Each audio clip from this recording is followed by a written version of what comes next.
It just means that. All right, roll initiative, you fucks. We're gonna sort of mostly go straight in, but I thought it might be a good idea to introduce the characters first. So I'm gonna go. What? I'm gonna go top left on my screen, and we're gonna start with Ayo Dunwich. My character is Ayo Dunwich.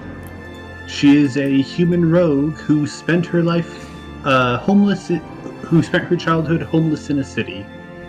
She's a career thief and disguises, and has an official day job as a street magician, giving out performances. That's the best you're getting out of me. I'm sorry. That's all right. I'm secretly using this time to sort out the audio as well. Okay, over to the next one. It is Ruzad the Blasting.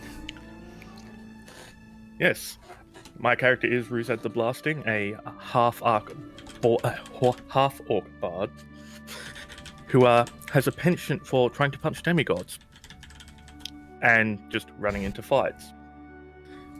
They grew up as a bard in the church, just learning all of the songs, and then just suddenly fell in love with battle and decided, screw it, I'm going to go off and find battle.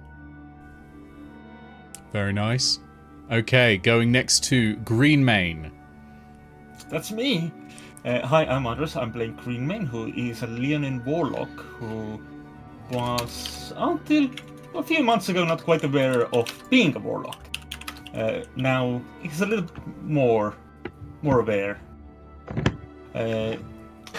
He is working for the Guild of Icons because that is how he saw an opportunity to do good in the world. And last but not least, we have Grounded. Yep, rounding out the party with a very balanced second rogue, as Grounded the Tiefling rogue. She was raised by birds and likes climbing things. You are technically related. And tea. You just like tea. Yep, and loves tea. We do have a fifth slot on here. And that is Corin Edric. Sadly, the Rizolka's feeling a little ill today and won't be joining us, but will hopefully be joining us soon, and you'll get to see the magnificent brilliance that is Corin Edric. Let's put it that way. Also, to those asking where the meat shield is, that is where the meat shield is. Corin has a pet hyena. Yes, Corin has a pet giant hyena. Named Gaby. And the last, and certainly not least, because I am literally everyone else in this goddamn world, it's me. Down here in the bottom right, you'll see I am wearing the official uniform of the Dungeon Master. And with that ado, I'm going to start with literally the only voice I will be doing for this entire goddamn campaign, and it's how every single quest has started out for this group. Prepare yourself. Okay. So, you find yourselves once again outside in the cold light of day in front of the Guild of Icons, the prestigious home of adventurers. The plaster is fading and it smells somewhat of damp piss. Outside is a man who looks a little worse for wear already. It is early morning, so he's not been on the drink quite as much as usual, but he's still feeling it. He's still certainly feeling it. And he steps up to you all and goes, God, you're all here. Who would like a brandy?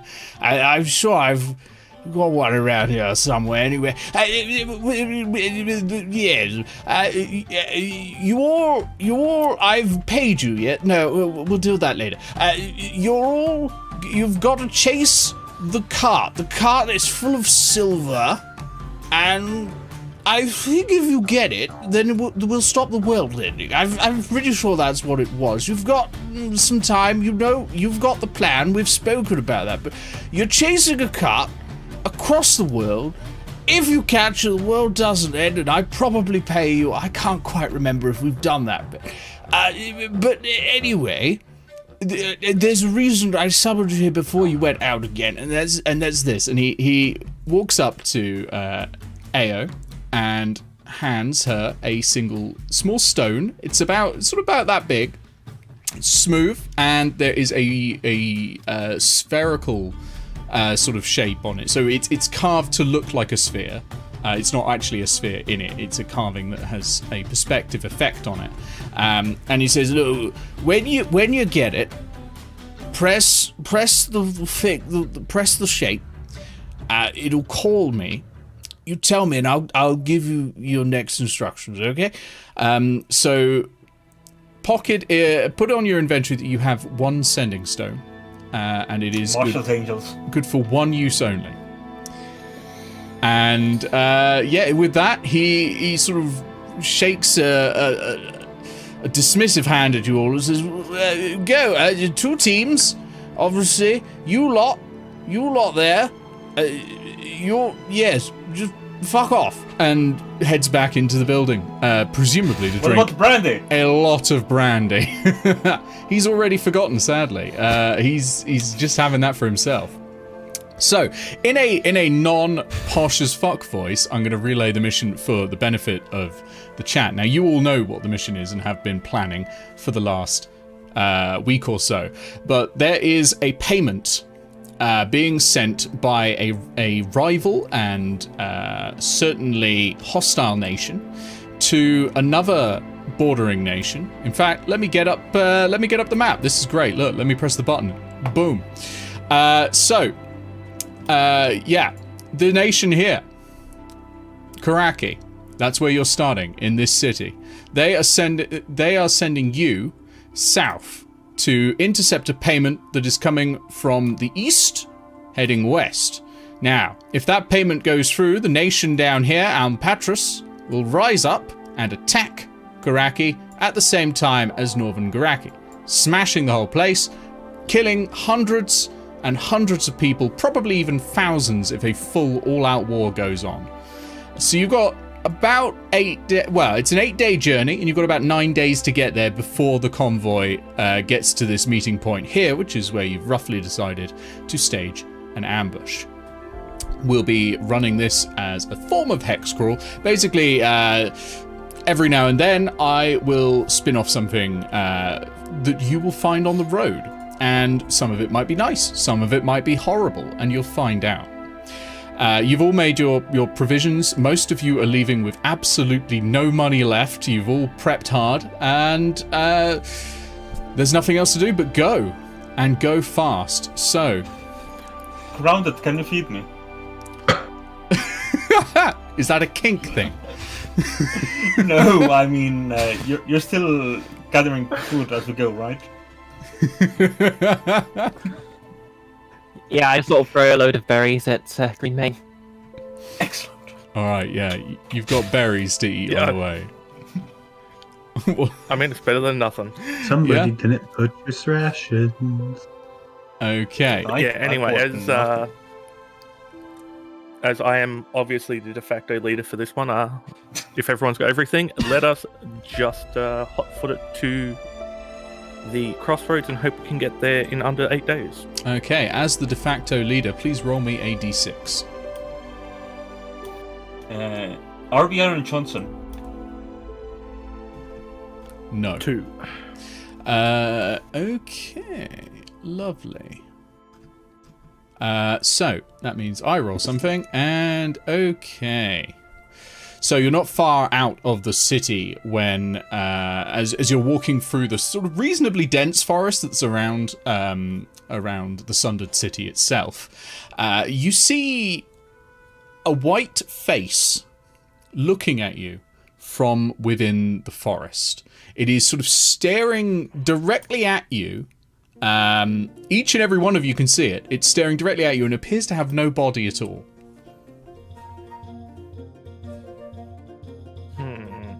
Is it in our path?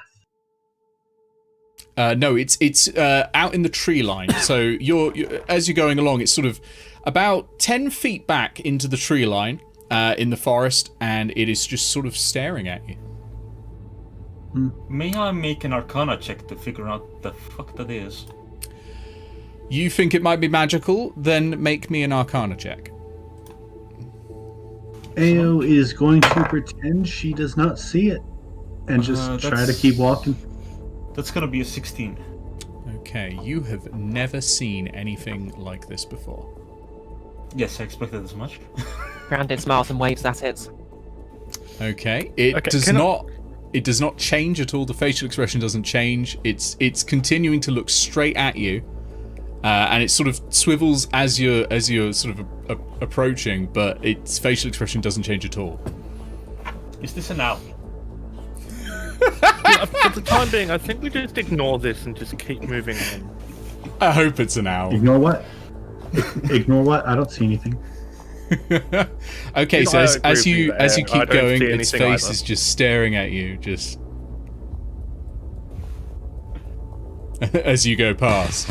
And yeah, you continue on. That's fine. That's how you spend your morning. It's a little creepy, but you're okay. No, what is this owl playing? So you're back on the road. Everything's fine. You're making good progress. Now, previously, you were planning on going slightly longer than the usual 8-hour journey and going a bit faster. Yes. So you will travel a little bit faster. I'm using this thug here, by the way, to mark your current journey progress, and you are about there now, because each one of these squares is usually 1 day's worth of movement. That's why I asked if you were Iron Johnson. Oh, I see. Yes, that was the Iron Johnson token, wasn't it? Yeah. Okay, so it comes up to lunchtime, and things are going pretty well. It's now spring, because obviously your previous session was during the middle of winter, but it's now spring, because 2 months have passed. And yeah, it's a pretty nice day for it. The sun's out. There's a little bit of cloud, so you're not going to get sunburnt or anything. And the birds are sort of twittering through, doing as Twitter does, mainly empowering fascists. And it's just a lovely time. It's just a really, really nice time. Roll me another d6, please, Leggy. Empowering fascists and suspend me for a month. 6! Excellent. No, I like that. That's not excellent. No, it is actually. Okay. All right. You spot a little way into the tree line, not too far into the tree line here, and it is a bit sparse. So it's coming into sort of more open plains. You spot a wounded deer stuck in it looks to have its leg caught in a bear trap. And you can hear it, and now you can see it thrashing around there. Up to you how you deal with this. Extra food? Obviously, it's grounded, a trap Caesar. that's someone else's property. I mean, we could reset the trap. Grounded sees an but trap opportunity the to middle. practice. What was that, Grounded? So I see an opportunity to practice using my new healer's kit, and immediately run up to it. Okay. Make Or me... save the animal. That's an option. With your healer's kit, you have to... Well, with your healer's feet, actually, you don't have to make a medicine check, do you? So, yeah. I believe is it 1d4 hit points you can restore with your healer feet? Or something like that. We'll say it is for now, and we'll come back to it later. So roll 1d4. Do you want me to do that natural, or shall I just use a dice? Just use dice, yeah.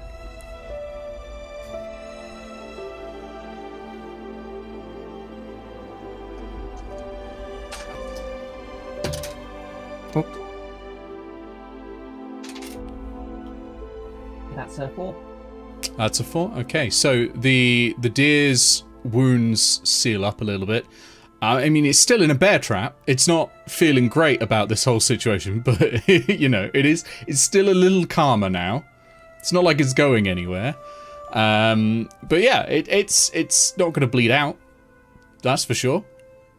Congratulations. Do you have any plan, or are you going to leave it there to die? I walk up and open the trap. Okay, you're opening the trap. Give me a strength check, please. Just raw strength. Raw strength. That's an 8. It's an 8. You can't get that open. Okay, can I try? Yeah, you can give it a go, Grounded. A Mind you, grounded got strength me check. away from the hands of a cat lady, so grounded strong. Sorry, I talked over you. Okay. That is.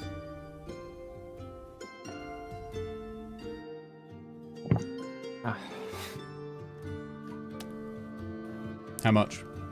Hey, can I try again with a 5? A 5? No. No luck. I'm afraid it's probably going to stay there. And Wait. Can I try again with my crowbar? if you have a crowbar, yeah, you can roll it one more time, and we'll treat that as advantage. I'll take my crowbar and help from the other side. You don't get double advantage. That's 21 then. 21. Okay, you do lever it open. So it immediately sort of hops free, steps back a little bit, and transforms into a human. And the human is extremely, extremely thankful. He says, "Oh my god, you would not believe how long I have been stuck like this. Oh, thank you so much. Here, rummages in its pouch, and pulls out a potion and says, "Look, take this. I don't need it. I was just gonna sell it, but thank you. Oh, thank you so much. Thank you." And it disappears. Turns into a different animal this time. This time into a kestrel, and flies off. Well, less lucky to get stuck in bear traps while flying, I hope. Hopefully, yeah. And immediately flies How much into a was he kestrel wearing? trap. He was that wearing was too- full clothing, Less in the trees. Okay. because as a druid, when you change out of a wild shape, you can get your clothing back. So the potion itself looks like mud. As you hold it up to the light of the sun and move it around, small scales and squirrel hairs and bird beaks sort of float in it, and then settle into the mud again. I repeat, bloody druids. Well, he was quite bloody. He was. Okay, if you are... Slightly glad that I did not try to kill the deer. Or eat it. Continuing on then. You have lost a bit of time with that, but not too much. That probably only took about 10-15 minutes. Okay.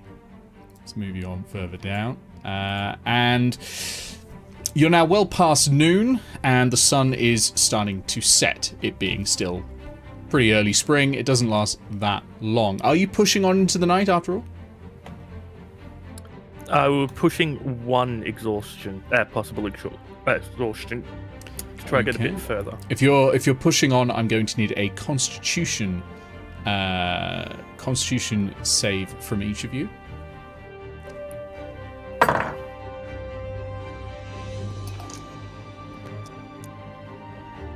Ten. Okay, that's 1 point of exhaustion for you. Yep. Which is unfortunate because you needed an 11. It's 10 plus the number of hours that you push on for, basically.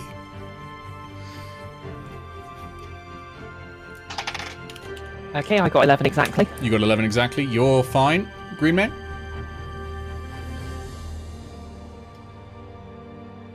Oh, I got a 9.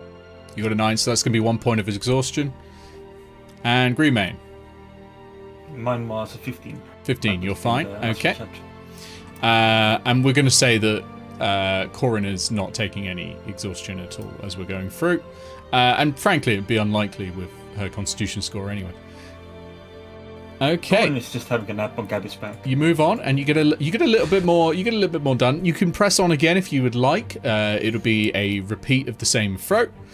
And No, I think that's it for the day. that's it for the day. Okay, so Ruzad is called to camp, and you're gonna find a nice little place, just a bit off the side of the road, I assume, not like right in the middle of the road as horses coming down each side, for a nice little camp. So it's still quite open plains and all that, but there's still a bit of forest, so you can find a nice place. Where would you like to camp up for the night?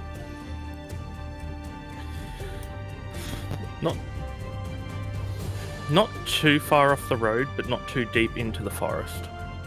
Okay, fair enough. So a nice distance where we've got a bit of safety from being swamped with anything. Okay. So you set up your camp and you get ready to rest a bit. I'm assuming you've all been eating and drinking, so once you wake up in the morning you will have lost 1 point of exhaustion. So if you have one. So that, well, provided you sleep well, of course.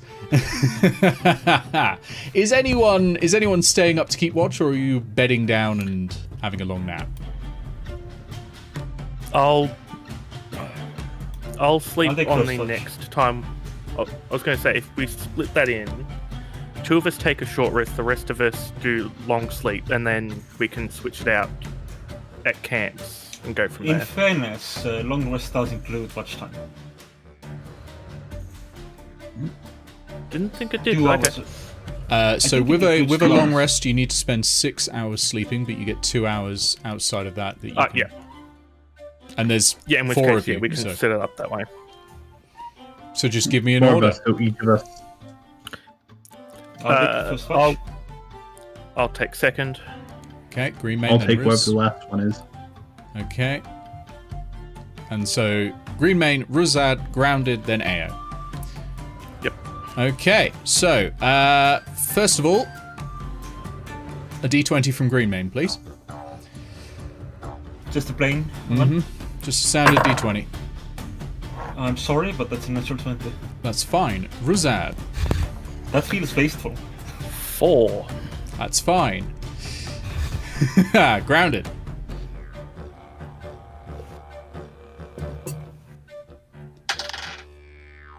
I also got a 4. That's also fine. And Ayo, a d20, please. 3. That's also fine this time, but it might not be very soon. Okay, you wake up and nothing's happened. Well, apart from that you've slept well. You overheard a particularly loud owl last night, but otherwise you're feeling well rested and ready to go. Those of you that had exhaustion for 1 level have lost 1 level of exhaustion, and you're ready. You're ready to push on. It's going to be Let fun. us push on. Yeah, let's push on. Okay, in that case, can I have another d6, please, from Ruzad? Yes, you may. I'm only asking you because you're the leader of the 6. troop at the moment. A 6! Wonderful! Wonderful! That means I've got to roll one of these, and let's see what happens. At least it's not uneventful. Okay. I don't think any of them are uneventful. This one's less helpful. You find They are supposed to be events. you find an abandoned camp set up a little ways just off the road. Everything's still set up, but no one's there. Can I tell from this distance if it looks like there's been a scuffle? It doesn't seem obvious from a distance. So you're for a reference, you're about 100 feet away from them at the moment, but you can see the tents and you can see the fire smouldering away still. This would be a really handy time to have Corin here. It would. But no, they're asleep on Gaby. I'll put it to a vote if we actually go and investigate this. How far I away say is no. it from the road? Or It's about 60 feet from the road. It's 100 feet ahead of you, ish. So it's at an angle from you at the moment. But it's about 60 feet from the road and 100 feet away from your current position on the road. I say no. Walking into a camp is inviting an ambush on us. yeah, let's move. Okay, that's We 2 are- votes to move I on. think we should look. I was going to say, either way, the majority takes it, so we move on. Okay. So you move on, and I will take another D6 roll from you, and I will move your token further along the road. You're almost halfway there. You're doing pretty well, actually. But you are on the easy road at the moment. It's going to get a lot rougher very soon, and it's going to take a lot longer. A one, did you say? Ah, wonderful. Well, let's, while I roll to see what you're facing, let's roll initiative. Nick, did you say wonderful? Yes. Oh, I like this one. Wonderful. Excellent. Good. Oh, wonderful. Fantastic. Okay, let me toggle the map off for a second and manage the maps and get you onto the right one. I don't like how you have many maps for this. I made so many maps today, you would not believe. The new More maps than Atlas. Let me just Looks great, doesn't it? Yeah. bring in... I've never seen the approach of having your horns just follow your head before. That's cool.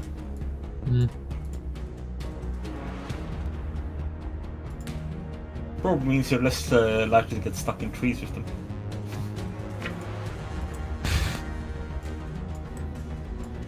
I sort of designed it so it looked like she was wearing a bit like her hair was a helmet. Okay, here we go. Map on. And let me zoom in. You see in the woods a shambling mound. It is a huge sort of titan of rotting vegetable matter that's all sort of all matted together, covered in molds and fungus. And it's spotted you, and it seems very upset. So what did we get for initiative? Let me make some notes, and let me just do initiative for the shambling mound as well. Fun fact for people who aren't worried enough yet, this TPK'd my party in the Curse of Strahd 5 times in a row. So, hope you have some fun. So you thought you'd just give it to us on our first... You know what? I initially wrote that you would face 4 of them, so... Why? Yeah. I mean... Because Nick is trying to rewrite Strahd, so it's actually worse. You had 2 teams. It's not my fault you're not with them. Okay. So do you remember when Nick had a grounded fight, the encounter theme type of party and arms? Because I do. Yeah. Okay, so That was your fault, Grounded. going from top left. Ayo, what was your initiative? 21. 21, very nice. Okay. Rizad? So mine was a 5. Okay. Then Green Mate? 18. Okay, and Grounded. 19. Okay, so Grounded, then Green Mane. Alright. Now, this thing's pretty big, and it's normally pretty stealthy, but you've actually caught it sort of slightly unawares, which is why it's upset. Now, for the purposes of, so you know, distances, this spire in the middle, this tor here, is about 40 feet up. And this tree that's fallen over will be difficult terrain. And up first is Ayo. Okay, so... Sorry, just getting a general distance. I'm going to go down here and take the hide action. Okay. Roll me a stealth check. Yep. That will be a...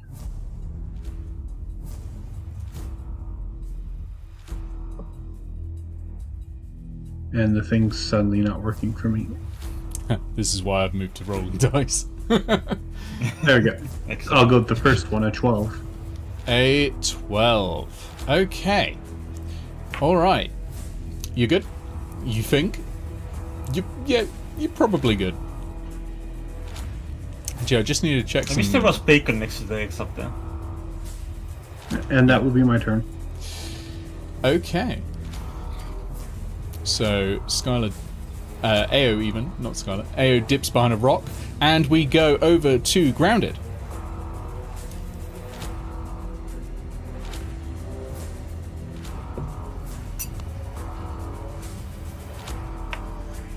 What's the plan, Grounded? Sorry, the audio... Oh, sorry, the audio skipped out on me a sec. Okay. In the rock. So obviously, I'm just going to sprint. Can I make a stealth check while I'm sprinting? No. Dashing. Okay. I mean, you can dash as a bonus action. You could use your action to hide, or vice versa. Okay. But you would have to do that at the destination, not while moving. Because if you're sprinting stealthily, you're going to be seen by this thing. That's fair.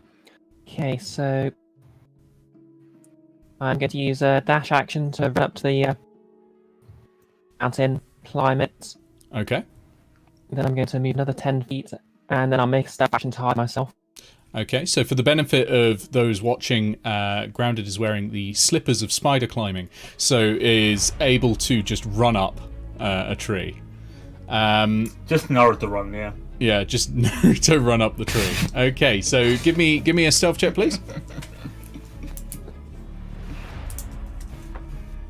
I think in your current position, you probably weren't seen going up there anyway. 18, did you say? Yeah. Nice. Okay, on to Greenmane. Is it looking aggressive? Yes. Okay. In that case, I will move in front of It's Kate. making all that sort of noise that a shambling mound might make. Extremely angry plant sounds is what you're getting. Extremely angry plant sounds. Okay, I will step in front of my feline friend. And Okay. I will... wait, how far away is it? What's the ruler? Shift. Watching here? It is between 40 and 50 feet from you. Okay, I started from around here, so...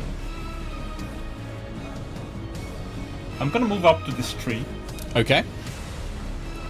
and I will curse the band. Alright. Do you want me to put that in chat as a reminder, or...? No, I That's can't fine. even see the chat, so Oh, that's fair enough. let me know what you're doing that- with your curse. What is happening right now? As far as the curse goes, it just makes it easier for me to follow up with everything else. But there probably will be some shiny bits going towards the shambling mound from my nice little back weapon that is a glaive. Yeah. So your And your glaive just just goes. yeah, Tiny little sparkles just come out of it. yeah, it's tiny sparkles. It makes it go sound towards like the a mound. mouse coughing, and tiny sparkles And come then- out. And And then followed up by a larger sparkle that is an Eldritch Blast. okay. So that is... Oh no. My glaive attack and my spell attack are no longer using the same modifier. That is a 14 to hit. A 14 to hit. That will not hit, I'm afraid. So your cough of a pff has distracted you with the sparkles and the I did not expect the sparkles. blast of disgusting eldritch energy just goes off, you know, to the side, and you're like, fuck. Just gets lost between the sparkles. Yeah. Yeah, it just gets lost in it. But, you know, the curse is applied. The curse is applied, but, yeah. Just not really finding the mark with the actual damage. But that's fine. Okay, after Greenmane, it is the mound itself.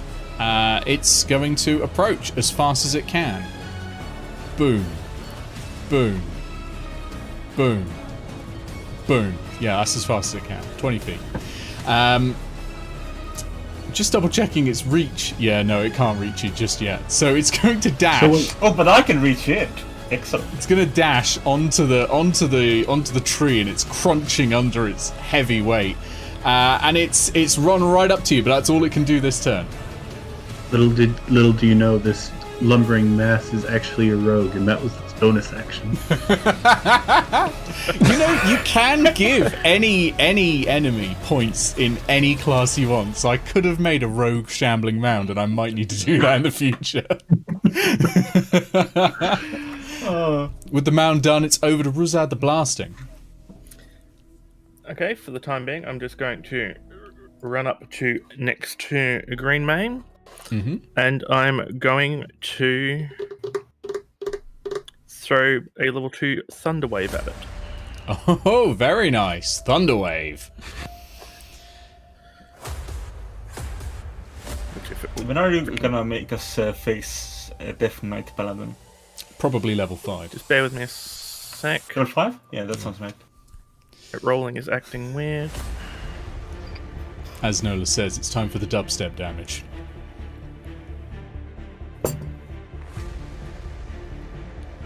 Oh, right. Just even it. Now there's a strength save, isn't there, on this to avoid being knocked back? It's a con save. Con save, gotcha. Con save of 13. Okay. Passes it, I'm afraid. It is a big thing, they're pretty... Yeah. So, it takes a damage of, rounding down, 6. 6 damage. And what kind of damage is that? That's... I think it's... it's thunder damage. Thunder. Oh, of course So it it would might be, have a yes. resistance to that, I'm not sure. Don't worry, I know. So 6. Okay. Alright, very good. You sort of just whoomph with a force wave in front of it of sound, and it feels it, but it kind of just steps back and steps forward again, and you're okay. You're fine. But you might not be next turn. But we are top of the round with Ayo. Okay, so Is this one out? Because Corin is Corin's having a the nap. rebel. Yeah. with my movement speed of 40, because feats are very nice, Yes, indeed. I'm going to make my way around towards the back of it. Oh, very nice. Creating a flank. Yeah. Nicely Okay. done. So you're getting around the back of it. I believe this puts me in a flanking position. Yes, it does. You are no longer hidden from it, though. Yeah, I just wanted to be sure with the tree and all. You are in a flanking position, though. You will get advantage. Yeah. Cool. And I'm going to start this off by attacking it. All right. Let's see And the that old advantage rogue Hopefully sneak. saved me. 17 hit. 17 does hit. Yep. Roll damage. Okay. That is a total of 16 damage. 16 damage, and that's piercing, right? Yes. I admit I Okay. misheard that. Not pissing. So you're sort of cutting. You're basically cutting, like bits of mycelium and bits of like jagged vines in there, and you can't seem to make it bleed, which is unusual, but it does seem to be doing some damage. I mean, maybe if you keep doing it, you'll turn it into matchsticks, but for now, it's still standing. But that did seem to work, at least. Okay, with that done, we go to Grounded. Okay, so I just sort of lean over the edge of the rock and shoot it with my hand crossbow. Okay, shooting with a hand crossbow, and you are 40 feet up, so you're not within melee, so you get to fire it as normal. Nice plunging attack. From your position, you're probably still hidden, so you probably can roll that with advantage. As I'm guessing Yep. you're sort of scrabbling to the edge that's and then a just sort of boop. Yeah, just sort of booping around the edge. Yeah. That's a 20 to hit. 20 to hit, that hits.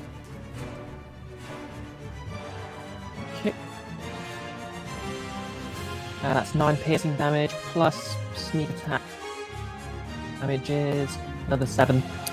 Okay, so that makes a total of 16. Okay. The crossbow bolt goes straight into its head, or what looks like a head, but it doesn't appear to have a brain, so... But, you know, it's certainly looking slightly worse for wear. Do not mistake that for bloodied, though. It ain't. Not least because it doesn't have blood, but also because it's nowhere near half health. Typically. Okay, Green Mane. Alright, so I already rolled my radiant damage for this, but I'm casting Radiant Smite on, and then I'm going to swing with my blade, aiming for the top of the head, which has no brain in it. But still, I want to cleave through that shit. Okay. So, sure, yeah. I am going to swing my blade at its head. Don't forget you have an extra of... +1 on it at the moment, and only on this attack. Yep. And only on this attack. So that's gonna be a 15 to hit. 15 to hit is exactly what you need. Okay. Good. Alright, that's gonna be 9 radiant damage. And... Okay.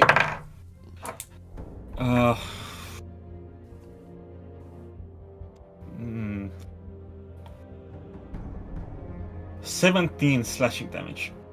Okay, so that is a total of 26 going into there. It is a magical weapon, so in case that matters. It always matters to me.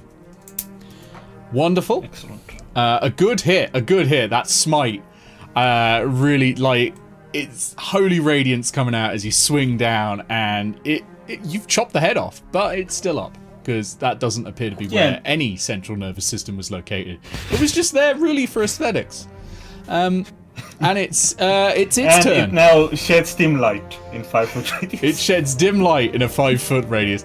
Okay, the Dayglow shambling mound is going to turn around and immediately hit you. Let's have a look. It's going to bring down one of its massive fists and try to slam you, and that is. Christ alive, that's a 23. Yeah, that hits. Okay. Let me just see, have I got enough of these? Yeah, okay, good. So that is going to be 18 bludgeoning damage. Cheers. And for its second attack, it's going to go for Green Mane again. And that is just a 12. To hit? Yeah, that doesn't hit. Luckily. You are lucky, because something special happens if it hits with both. Yeah. Okay. So, yeah, it did its best, but it can't beat you. But it is angry, and you have angered it specifically. And we go on to Ruzad. Okay, I think I'm just going to try and take a slash at it with my scimitar. Okay. Good old slash and attack. Which... roll that. That is a 21. Okay, that will hit. Will you be doing a flourish? I shall be doing a flourish. I assume it involves the word huzzah and just like carving an R into the chest or something. Yeah, I'm going to burn one of my inspiration dies to do the slashing flourish. Slashing flourish. So okay. I will do an extra d6 of damage. An extra d6. All right.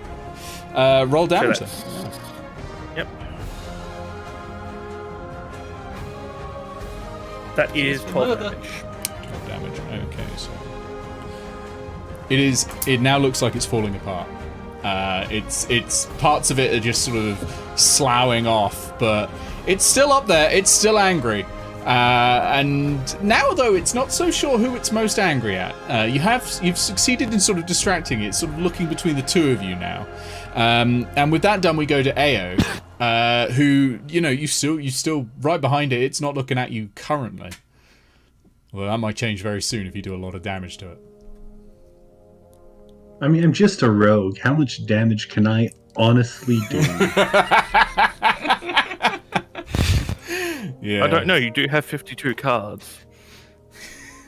But no, I'm going to keep this simple because it's not doing anything that would use any of my abilities. So. Okay. Is 23 to hit? That definitely hits.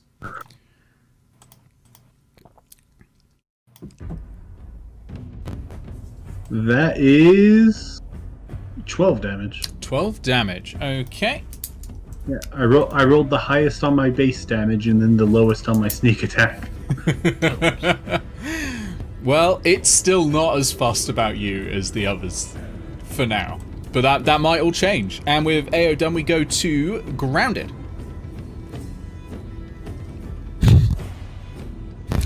You appear to be... Okay, so am I no, still there we hidden go. from it? You're not. You've not done a stealth check again. Attacking breaks stealth. Right, are we using that rule where, if I don't move on my turn, I can still get advantage? Yes, I do use that rule from Tasha's. You're fine to do that. You can steady your aim. Okay, I steady my aim and shoot it with my crossbow again. Because all rogues needed were more ways to get advantage. Okay, roll with advantage.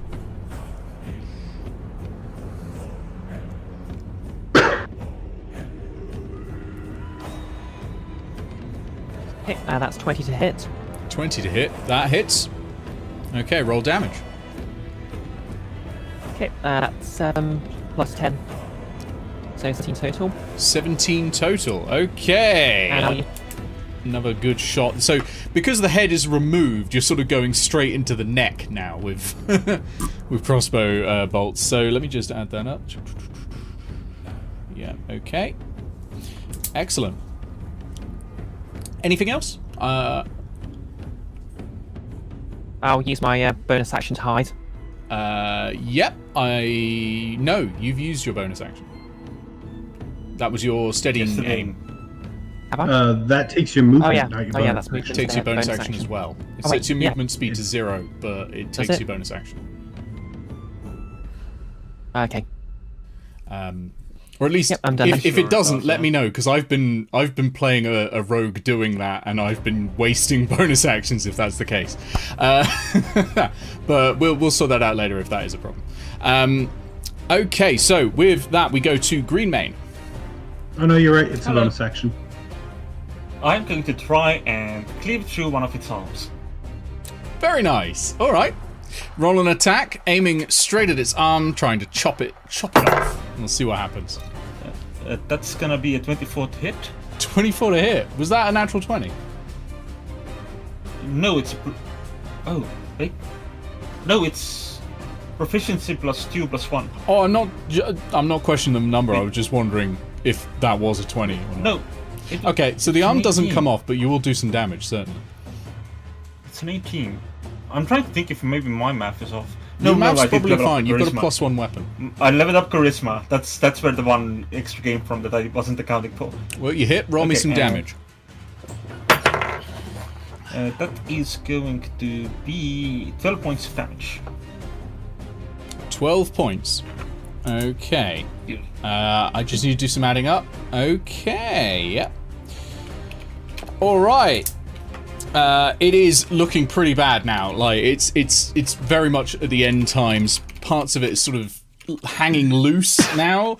You know those cartoons when someone has been working out and they go like that and the muscle goes up, like, and jumps up, and then someone else does it and the muscle goes like that? That's how the veins are going. It's like, not veins, sorry, vines. They're hanging off the bottom of the arms now. And it is its go, though, and unfortunately, D&D monsters are just as effective when they're on low health as they are on high. So it is going to take a swing first at Ruzad this time. And that is a 16. Yeah, that'll hit. That'll hit, okay. And that's going to slam down on top of your head, dealing 11 bludgeoning damage. And it's going to follow up with a second attack on you as well. Rosette Yep, the got it. flattened. And that misses. That is a natural 1. So Yes.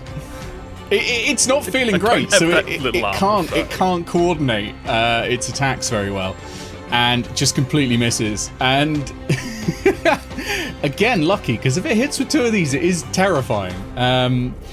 So yeah, that's its go, and it's still upset with you all, but it's so angry, it's not running away. It's not showing any signs of running away. It is just getting angrier and angrier and angrier. And we go to Ruzad. Actually, question. Mm-hmm. Am I allowed to take a reaction against it if it attacks somebody else? Or does it have You to have be a me? specific reaction. Do you have a specific reaction that allows that? I'm just asking because, and this is just me not taking this into account, a couple of my abilities just say as a reaction. Usually they will come with a trigger for reactions, and it will depend on the trigger wording. This one in particular does not, which is why I'm asking for you. For now, we'll say when you're hit. Which one is it? It's my ability with the Moonlit Devil. We'll say that one's on when you're hit. If I remember rightly, that's sort of a positional dance around each other, isn't it? Yes. Yeah, we'll do that one on when you're hit, and we'll take a look at that afterwards as well. Just in case that needs to be changed. But for now, we'll go with that.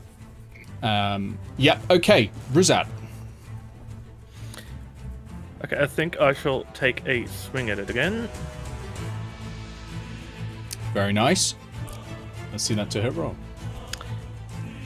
Yeah, just let me roll my advantage. Okay, that hits. Okay. Roll me some damage then. That is 9 damage, and I'm going to burn another flourish to add defensive on until my next turn. Okay, And then so roll a d6 to add that to my AC. okay, what's your AC bonus? My AC will be 19. Ooh, Until the lovely. end of my next turn. So 9 damage. Okay, it's still up, but it's really only just hanging in there by threads, and by threads I mean basically leaves at this point. And we go top of the round to Ayo. I mean, swords are very good at cutting threads, so... They are very good at cutting threads. Apparently I mean, so. swords, yes. Rapiers, not so much. I mean, rapiers would be pretty good. They rarely have edges. 23 23 hits. to hit. For a total of 12 damage. Okay, 12 damage. Let me just add up. Yes, that's enough. Okay. So you shove that rapier in there, and it does just enough damage to the very core of this thing. It's almost fey essence. Its monstrous plant-like central trunk snaps, and it collapses to the ground. Is it officially dead? Yeah.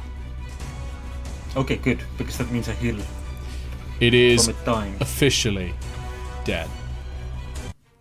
It was very important for me to ask because I have had the experiences before in which ADM had an ability trigger that triggers on death while the enemy was only unconscious. But the party were not aware that it was unconscious. It was a troll. Oh, it sounds like a troll DM as well. Yeah. Well, I mean, the DM wasn't quite aware of the running of my ability. Map over and Also, I will Yeah. say, yes, normally rapiers do have edges. It's S-stocks that normally do not. There's a difference. Sorry, that was my bad. That was my bad. S-stock Also mine. rapiers, although normally used for, are generally used for dueling, are technically bladed weapons. Yeah, okay. I'd gotten it reversed in my head and went with the S-Docs had it instead of the other way around. All right, so well done. You have beaten a shambling mound. You can give yourself some experience for that. So divide amongst yourselves. Divide amongst yourselves. 1,800 experience points. I'll just quickly do the math for that.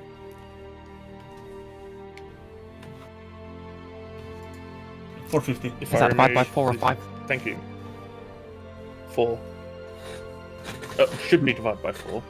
Yes, Yeah, it's divided by that's 4, how not Bruce 5. run it. But Rizalka Yeah, will gain the 450, benefit right. of it anyway. But because Rizalka wasn't in the fight, it wouldn't be very fair to...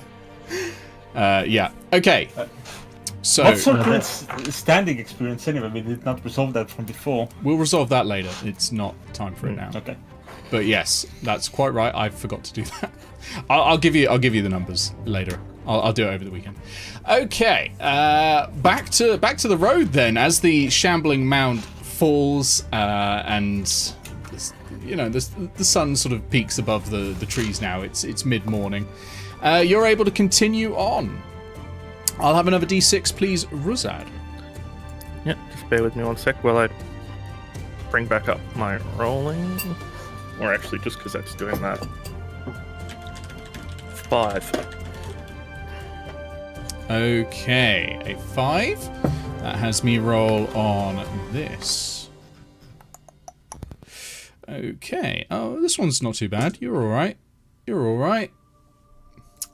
You find, along the side of the road, and unfortunately I can't do the camera for it, so just imagine my face is huge, a potion cellar. And the potion cellar has many Actually, I might be able to do it. Hang on. I believe in you. Let's see if we can do it. Let's see if we can do it. Come on, everyone. This is gonna be great. I do have the stream open for this sort of situation. It might actually show up in Discord as well, depending on the way I do this. Hopefully. I do that. Oh yeah, like if you do God. it didn't work quite as effectively as I expected, but still. Oh, there we go. There we go. There is along the side of the road a a caravan, and in that caravan is a small man with a large head, who says, "Ah, travelers! Welcome to my wonderful emporium of potions." Okay, so I have a question. Is this man blue, and does he look like a supervillain? It is Are not you Megamind, implying that no. you're shopping from Megamind?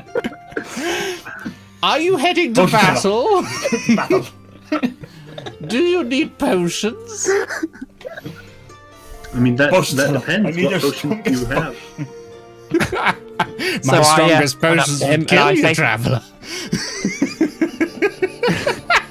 Okay, let's try and Potions continue. up. We have your strongest potions, please. back to normal before I kill myself with laughter. Okay, I almost choked on my tea there. So there are some potions for sale. Each one is there's 4 available.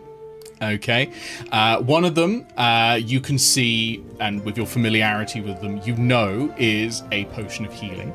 Another one next to it is a potion that contains a sort of swirling gas in it, a dark cloud that swirls in there.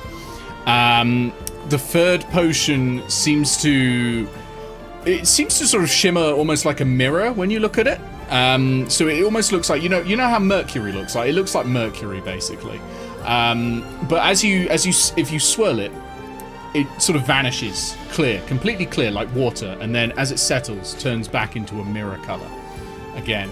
And the final potion is it kind of looks like it's gravel in a jar. You're not 100% sure you can drink that one. Honestly, looking at it, it just looks like a jar of dirt. But there sure is a 4th one there. And they are priced at they've got a little price label on them. 50 gold pieces for the potion of healing. It is 100 gold pieces for the 2 in the middle, and the jar of dirt is 2,000 gold pieces. That's out of our price range.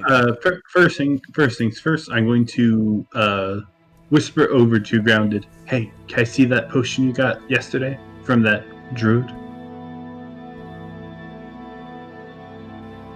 Okay, I pass Ayo the potion. This is a fine ware. I'm going to take the potion. These are some fine wares, potion seller. What? The are finest these traveller. potions? What do these potions do? Well, it's simple. The one on the left here, and he points to the potion ring, that'll make you feel better. The one in the middle, and he points to the one that's a sort of a mirror. That'll make you feel worse, but for a little bit of time, it'll let you walk through places you might not have ever been to before. And he points to the one that's a cloud and is like, this one will make you feel very lightweight. And he points to the jar of dirt and goes, that one, now that's something special. That's my best potion. That is a jar of dirt. What did you say to me? Is it your strongest potion? Are you insulting? You giant cat coming over here insulting my potions? I would really first like should, to figure apologize out, for him. like an for incorrect this voice, giant cat, just so we and then don't I would make like these to- mix-ups. I would then like to point out I am not with this giant cat. Dude, okay. We converged You- on the road. I an like hour you. ago. I like you. Don't like him. Get him out of my sight. We'll deal with you though. How I about take a few we? steps back. How about we strike up a deal, Potion Man? See, I also carry potions upon me. And I think I have one that you may be willing to trade for one of these right here. I'm going to put down the mysterious mud potion that we have no idea what it is. he picks it up and goes, oh. Pops open the cork and has a sniff. Takes a small sip.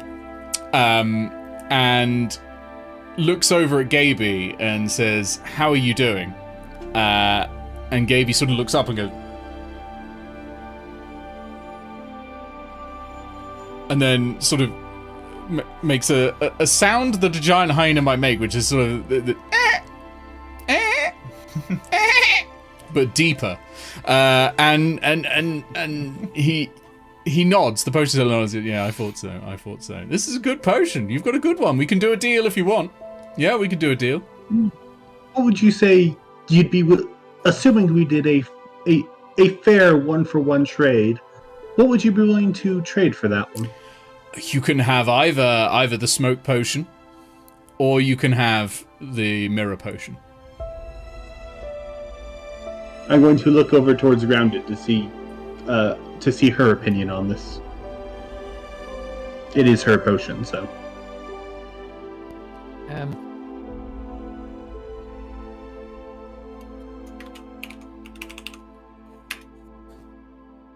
I just sort of non-committally shrug, because let's be honest, I have no idea what the difference between the three of them are anyway. In that case, why not for this beautifully shiny potion right here? Okay, you have a deal. You have a deal, traveler. And he hands it to you and says, "Look, if you drink it, don't make sure you're indoors." And takes the potion from you and hands you over the mirror potion. Okay. He, as you turn around, he pops the cork of the potion you've given to him, downs it, and says something in giant hyena. And Gaby responds, and none of you know what he says.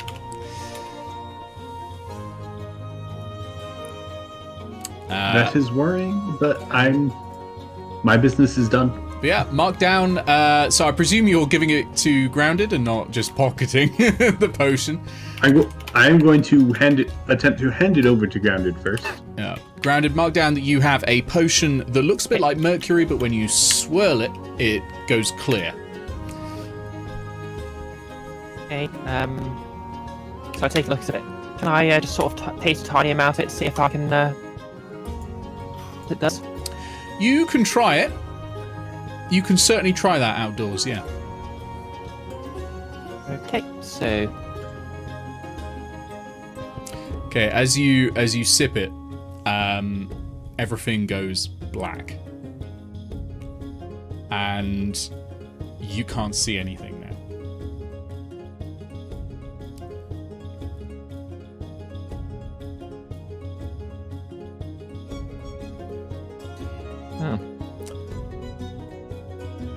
Does she know the temperature of where we are? Because mercury. You are now blind. Has she does anything else she happen? has not picked. No. Okay. Not where you are, no. Is Grounded pointing out that they're blind? Just standing there Can like, we this see is Grounded? weird.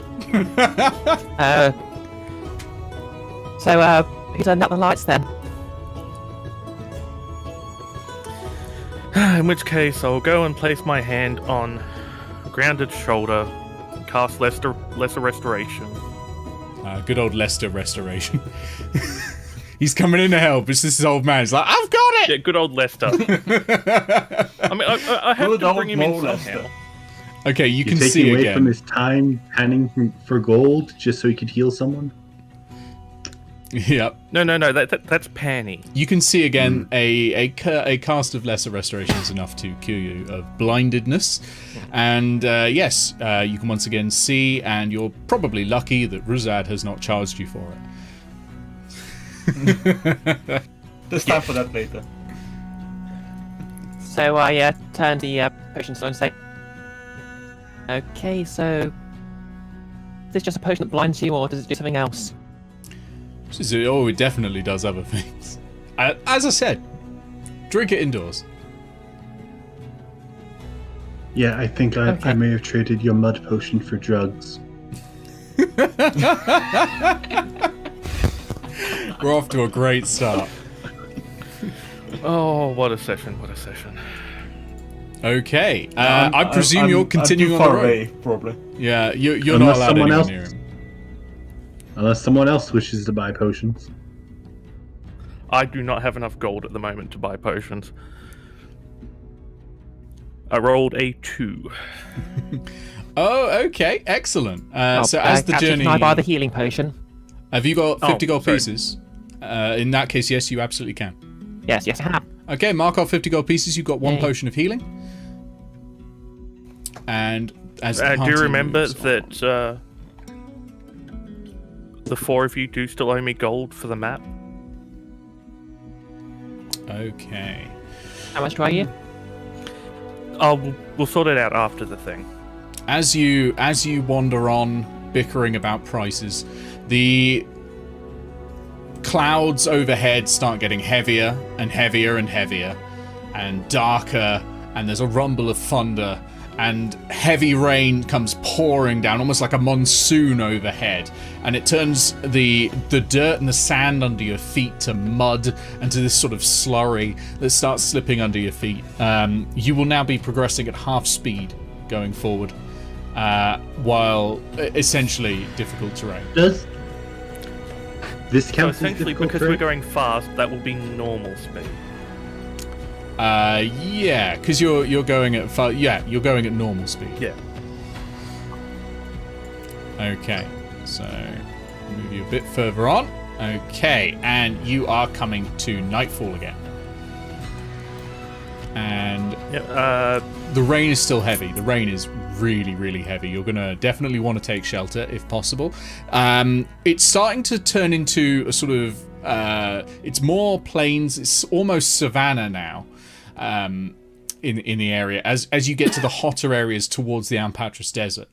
But there are a lot of high rocks. There's a lot of high cliffs and ridges to give you shelter from the rain, with overcrops, and also shelter from the wind. So there's plenty of places. I do not think we should push forward in this weather. I think Yeah, I we was going should to say we're huddle not down going to for the put night. for. Yeah, we're not going to push forward in this weather, Okay. unless Let's find the it's still place to going in the tent down. morning. But that's a different matter. Let's find a good place for our tents. Yeah. For the purposes of pacing and timing, I'm skipping a couple of days at a time on this. That's why you're now halfway there in what is what would actually be 4 days at this point, roughly on your time for travel. But I'm just doubling the speed basically for pacing because I want to get you there by the end of this session. So, you setting up camp? Can I get an order for keeping watch? Assuming you are. Keep the same order, or I'll go first this time. Okay, D20 from Ayo, please. And who's second? I'll take the last watch then. Okay. I'll take third watch. I'll say Okay, Ground is second watch, and Ruzad is third. So D20 from Ayo, 4.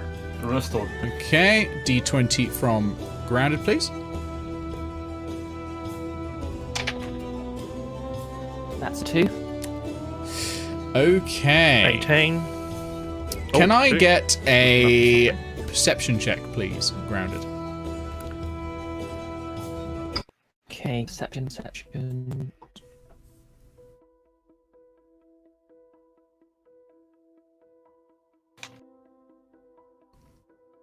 That's solid. That's 19. Okay, with a 19, you're looking out into the rain as it sort of thunders down, and you see a shape on the plains. In the distance, it is sort of an oval shape, bright white, and it is glowing, and it is approaching very slowly, floating across the plain. It appears to be the face you saw in the tree line a few days back, and it is heading straight for you. It wasn't larger than before? Or... It is not larger, it's just because it's glowing and it's nighttime, it's visible from further away. Well, I just misheard some. Okay, so I call and wake everyone up. Because, Okay, you're all awake. you know, we just need... It seems... Are we healed up from a previous encounter? Have we slept between that? No. Okay. No, because this That was would be. This is the 4 second hours watch, in. so you could roll, if you want, you can roll some hit dice. You've had a short rest, certainly.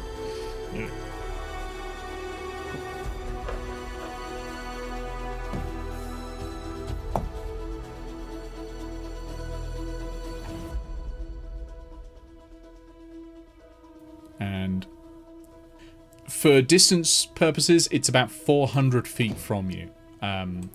But it is slowly approaching across the plains. It is keeping low to the ground. It's not like flying, it is floating, hovering a set height above the ground, about 6 feet.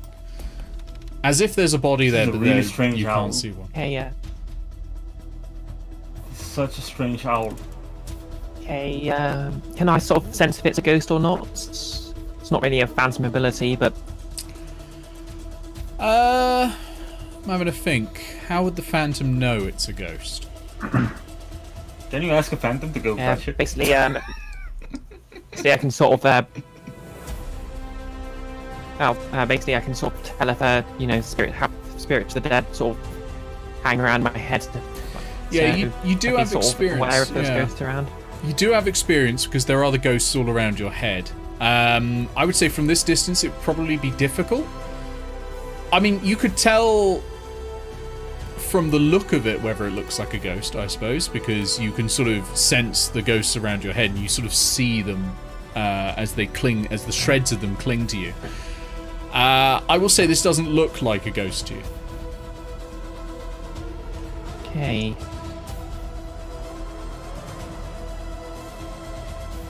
Can I roll survival to tell what it is? If it's something tends to be a problem for people? Do you think it's an animal? Or do you think it's a phenomenon? Or do you think it's magic? I just think it's some sort of phenomenon. Okay, so yeah, you can do a survival check for a natural phenomenon. No, actually, a nature check. Hell, it's in the name. Give me a nature check, please.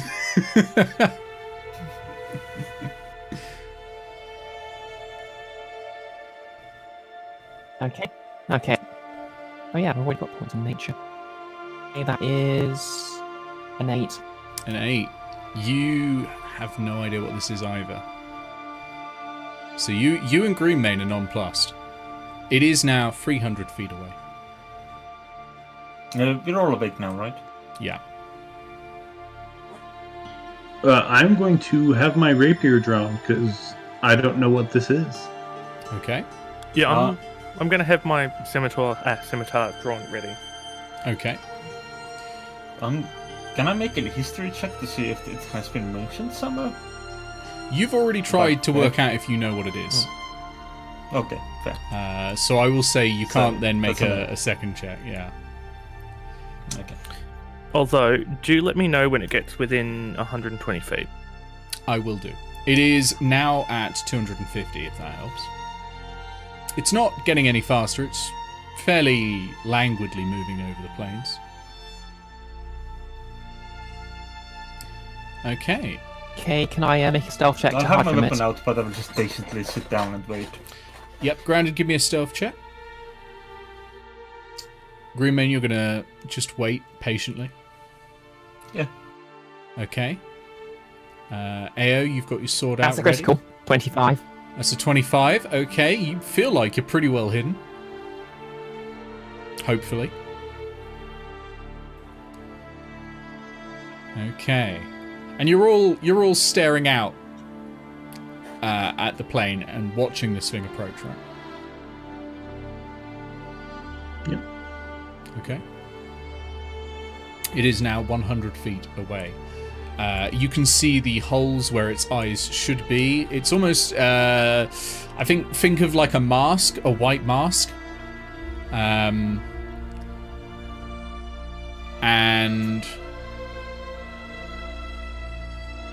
roll me a religion check, please. Ooh. Okay, just bear with me 1 sec while I change back to my correct thing. Religion. Screw it up on here.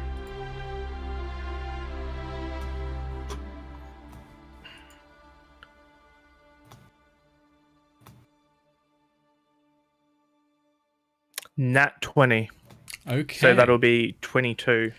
Sorry, 23. You are 100% certain you know what this is because you have been recently committing fraud against his church. You are currently looking at the alabaster mask itself, the white face of Morion, the god of death and life. It is now 50 feet away. Okay, I was going to say while it was still 100 feet away, I was going to try and use message to speak to it, but Well, you could just talk. yeah, now I can just talk. Oh, the Resolver's put in the chat, I wasn't breastfed as a child. Hello, Corin. Hello, Corin. That's canon. But- you know. It's In which case, I'll just outright respond and go, yes, Morion? What can we do for you? Its mouth moves, but none of you hear any words except you, Ruz. In your head, you hear a heavy sigh, and it says, "Do you mean to deceive my children?"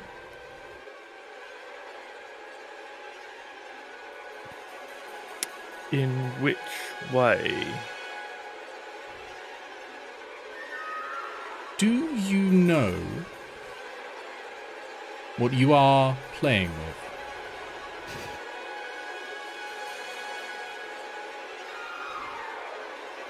Considering everything I've done before, I think it is obvious I am not. A hand appears white, like the mask, in front of your face. It's 2 inches away, and blooming into life is a red rose. I can give. I can be generous. And then the hand closes, and there is nothing but ash. Or I cannot. Think on that. And the mask turns, and there's nothing in the back of it. As soon as it's turned away, it's disappeared. And gone. Yep. The fuck I was that figured shit? I had. Nothing. By the way, I just put my head out my hiding was place and speaking say, to it through message, so. By the way, Nick, I was speaking to it through message, so they wouldn't have heard what I was saying either. No, they wouldn't have heard. No. It would have been establishing a telepathic link with you anyway, when it did Yeah. that. So, regardless. No one else has heard that, but certainly they saw everything. They saw the mouth move, they saw the hand. What was that? Just something that thinks it's a god. Just Can I make a business. religion It's check just at this business. Yeah, with Ruse, the atheist, it's just like, Rusad, why do things like this always happen around you? Like, it's never a make a boring religion check adventure. now? It's You never know a what? boring adventure with you. Rusad is going to answer by just going back to sleep. Okay, Rus is going back to sleep. Are the rest of you going back to sleep? I would like to make a religion check Uh, to figure out what that was. I'm keeping watch. If knowing that it's apparently something that thinks it's a god. Because Rus mentioned thinks it's a god, you can make a religion check. I think if you didn't have any new information like before when you were looking out in the plane, I wouldn't let you make a second check. But now you've got extra info, I'll let you make a religion check. I am still hella confused. Okay. That's a 5. No luck. Oh, Despite having I think I got specific that. religious tutors, no luck. Religious tutors? No, I do not. Oh, it was military tactics, wasn't it? Military tactics tutors, yes. Okay, everyone else going back to bed? Yeah. Grounded Not too nudges much. Ruse and reminds him it's his turn to take watch. In which case, oh yes, and I'll roll that d20 for you. Time to get straight back out of bed. 19. 19, okay. Going back to bed was more of a statement than an action. Yeah. Yeah. It's about sending the message. Okay, and finally, can I get Greenmane's roll? Okay.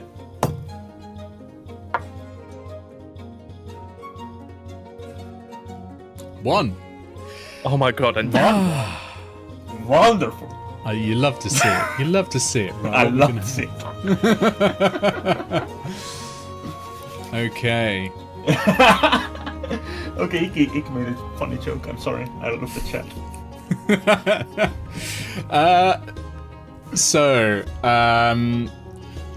Can you roll me a perception check, please? I can, but do you want me to? Yeah. I really do. That's a 7. Okay. Okay. Interesting. Of your inventory, Greenmane, what would you say is your most prized possession? My glaive. Other than the glaive. The glaive exists in an anus dimension, so... In my assassin inventory. Because you no. just pull it straight out of your ass whenever you need it. Yeah. I mean, I agree need with to you, delete Nick, my but daggers because did they you are really gone. have to call it that? Yes. Probably my... book. Yes. Your book. Yeah. Okay, so in the morning, as you're waking everyone up, you notice your pack is open. And your book is missing.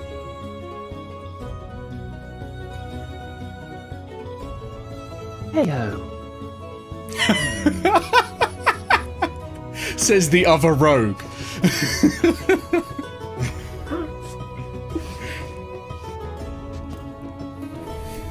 No, Let's I'm see my honestly book. glad.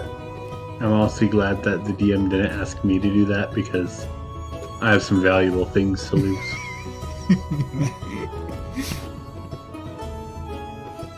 Yeah, I'm afraid your book is currently missing. Maybe it'll turn up, but it's not. Are there any currently. tracks nearby? Give me a survival check. I think I'm proficient in that. I'm just checking, just because Ooh, nice. we Oh, got that's a woken natural up 14, I thought it was a 4. mid-rest, have we had a long rest? Yes, your interruption wasn't long enough for you to not have had a long rest. You've had a full long rest now. That's a 15 for my 15. survival. Okay, so you can see what looked like to be very faint tracks, clearly made by professional thieves. And they do move off into the desert, away from the path. So you're sort of at the juncture between savannah and desert now, and they're moving into the desert along the sand, where they become a lot easier to track, of course. I should add, by the way, it's no longer raining. And they disappear in that direction. Unfortunately, that direction is not the direction you want to head in to get to your ambush point. So it's up to you whether you head off for your book but you may be risking the lives of 10,000 people. I sigh, look in the distance, and just say, let's keep going. Maybe it'll turn up sometime. Who knows? Question. Just gonna make a note. Liam. Yeah, go for it. On our current pace, about how long will we have once we get there before the estimated time where the cart would get there? At your current pace, you should have 2 days ahead of them. Then I'm actually going to turn to Greenmane and make an offer. If you want, I can go get it for you. I move faster than all of you, and I can make it back easily in time.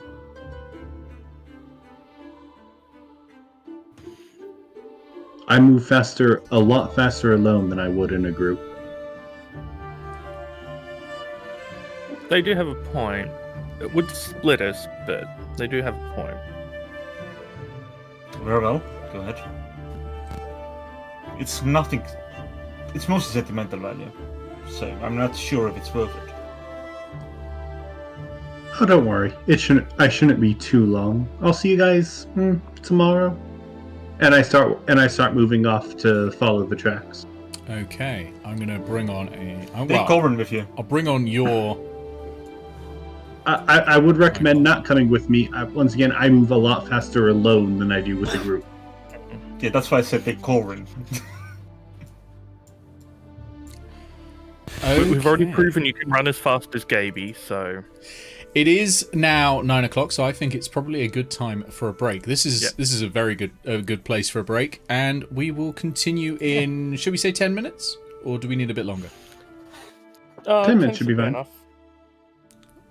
All right. Also, I will have you know, Leggy, I am exactly as fast as Gaby. That's why I said we know you can run as fast as Gaby. Okay, we are going to go to the break time screen. Boom. It's not much of a time. I had a snack! So welcome back, everybody.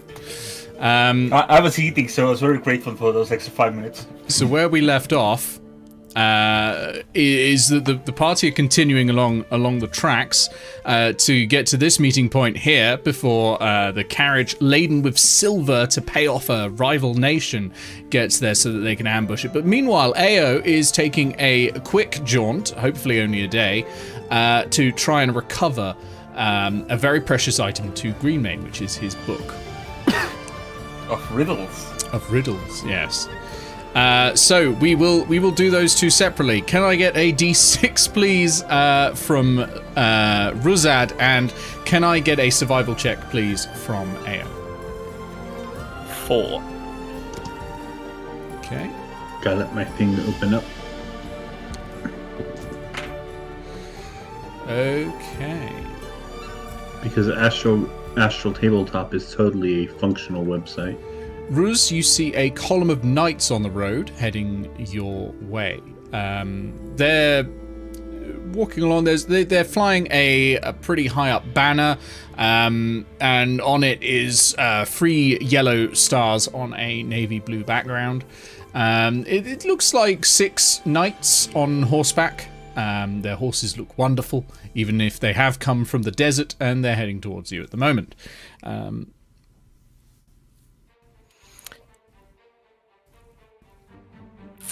I think we'll just step off the road and let them pass by. Okay, you step off the road. The knights trot on by. As they pass, one of them nods their head to you and bids you thanks, silently, just with that universal head nod, and they trot off into the distance. Okay, Ayo, what's your survival?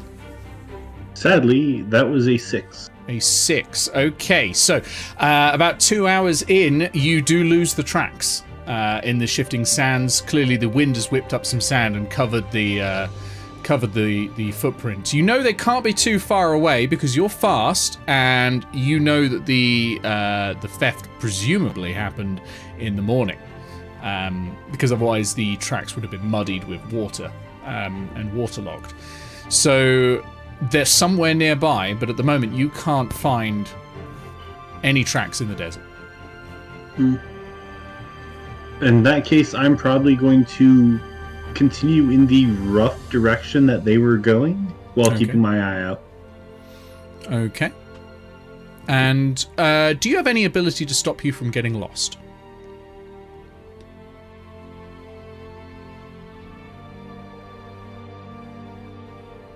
My burglar's kit has a compass.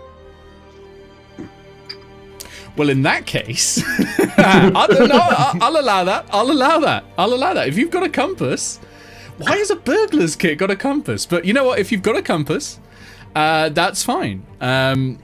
You can use that to keep track. You know roughly. You've seen the map. You know roughly which direction you've been moving in. Do they definitely have compasses in? That seems odd. I believe it was the burglar's pack. Well, while you check that, we'll go back to Ruz and the party who are traveling down the road, and you've gotten a little bit closer now. Ruz, the sun is rising. It's getting hotter now, the heat's starting to bear down on you. Really, it is pretty sweltering. Are you continuing on as is? If any of you are in medium or heavy armor, you will likely suffer some exhaustion being in heavy armor in this weather. You are heading straight into the middle of a desert at noon, basically. I will be willing to take the chance of exhaustion, but okay, as I know someone else in here. You will? Okay, yeah, we'll take the chance of exhaustion. Okay, give me a Constitution saving throw.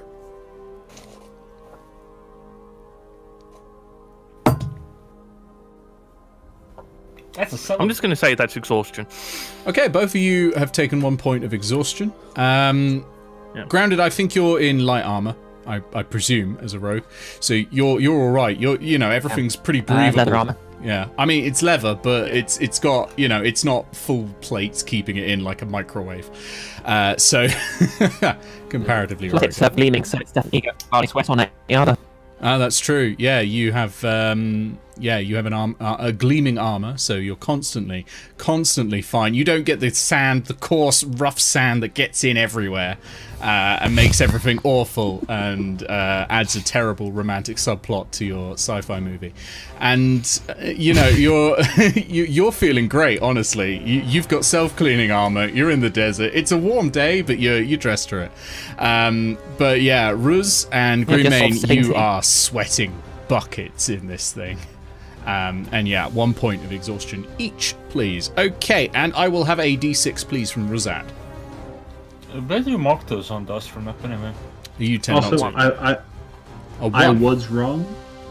I will say I was wrong. It's the Adventurers pack that has one, not the Burgers pack. Okay, so I'm going to need a survival saving throw from you to not get lost. They have a lot of similar things, which is why I was... Oh, it's no problem. I make it a point not to remember any of this stuff. So I wouldn't worry about it. Oh, that's a D8. You don't want me rolling that. That'll make things worse for you. There we go. Okay, yeah, that could have been worse. Because what I rolled initially for you was a dragon. Okay. So you hear growling, a low growling sound. And there's a small white dots moving towards you over the dunes, and very quickly you can see that these are wolves, but these are emaciated wolves. They are thin as a bone. They've clearly not found much meat out in the desert. Presumably a mistake for them to have gone here, but they're wolves. They're fucking stupid. Have you ever seen a dog? But so that they're heading to you because you look like a snack. Well, I mean, two of you look like massive sweaty piles of metal, but one of you looks like a snack. And so yeah, they're heading straight at you. Now they are a little bit away, so we're not going to say it's initiative just yet. So they're a little bit further away from you right now, but they are moving fast. Probably 100 feet. And they are 100 feet. Yeah. I mean, even if we try and run, they're going to follow us because obviously they've seen us. Obviously, we're in the desert. There's no fucking cover. There's pretty high dunes. There's also quite a lot of rocky outcrops and that sort of thing still. It's not the absolute sort of almost desert of glass flatness that is the center of Almpatris. You're still in southern Karaki, which is pretty rocky, a lot of limestone and but still a lot of sand coming in. Nick, have you ever met a really hungry dog? Yes. I have met a dog. They will not stop following you once they've got the sand. That's true. That's true. I think we might need to take these out, or at least. Okay, can I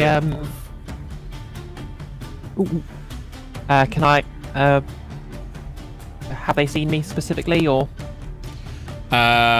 They have seen the group in general. I don't think they've seen anyone specific at the moment. At 100 feet away, they have got good eyes. They're dogs. They've got good eyes. But if you wanted to try to hide, you could. Hey. How closely are they packed together? They are running in formation essentially. So they're within. They're all 6 of them are within 30 feet of a central point and sort of spread around each other.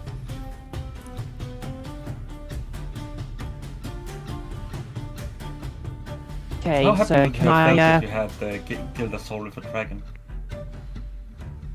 Okay, can I find somewhere to hide, then try and sneak attack one of them?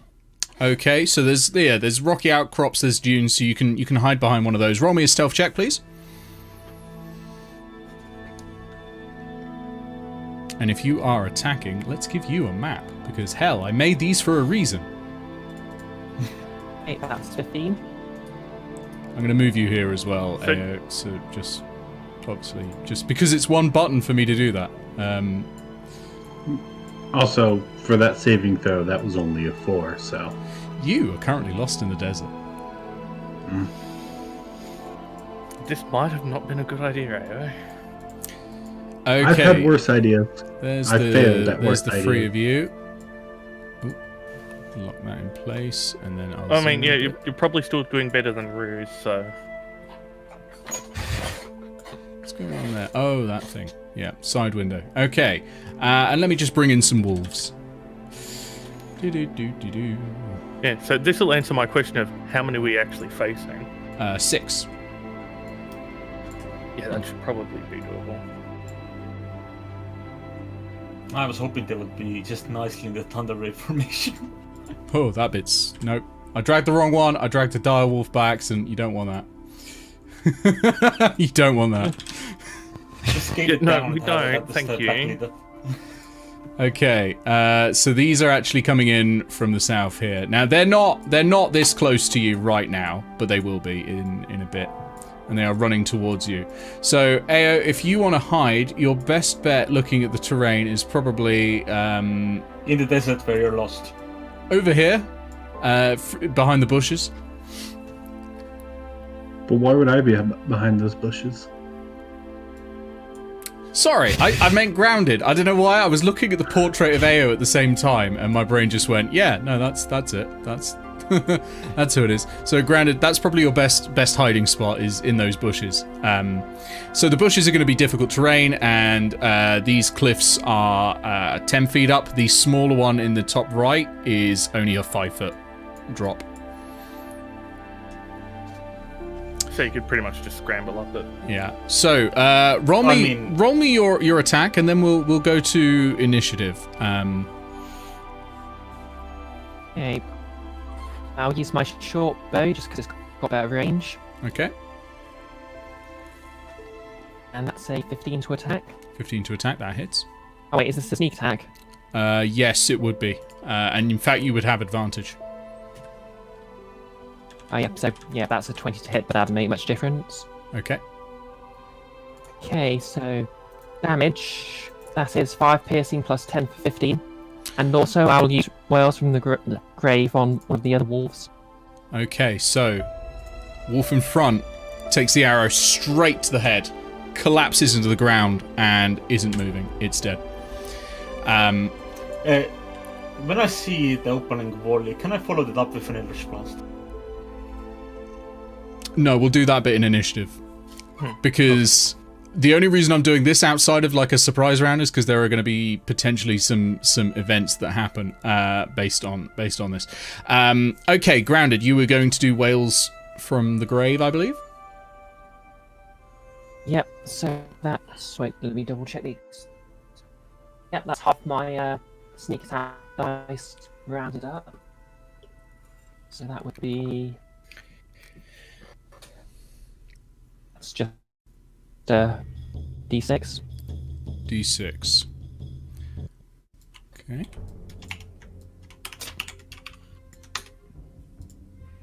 So that's 2 damage. And also it got screamed out by ghosts. Okay, these dogs have been screamed at by ghosts. Now that is pretty scary, but they are extremely hungry. So let me think, though. You got the one in the front, didn't you? So you got the pack leader, and then wailed them with ghosts. I'm actually going to say they're going to take a beeline and run off on that. They're hungry. And they are emaciated, but something weird just happened. And it's kind of like, you know, with dogs and fireworks, this is what I'm imagining has just happened. And they are tail between their legs. Like, ears gone back, tails between the leg, and they are beelining off. I'm gonna say that's what happens there. Okay. Let me pop over. Do you know what? For routing them so simply before we even had to roll initiative, I'm going to give Granted the inspiration there. Okay. Yes. For the benefit of the chat, we do a system where the players grant inspiration, not me, although I can override as needed. Sorry, let me just put you in the right place. There. And the party are now there. Okay. Meanwhile, Ayo, you are lost in the desert.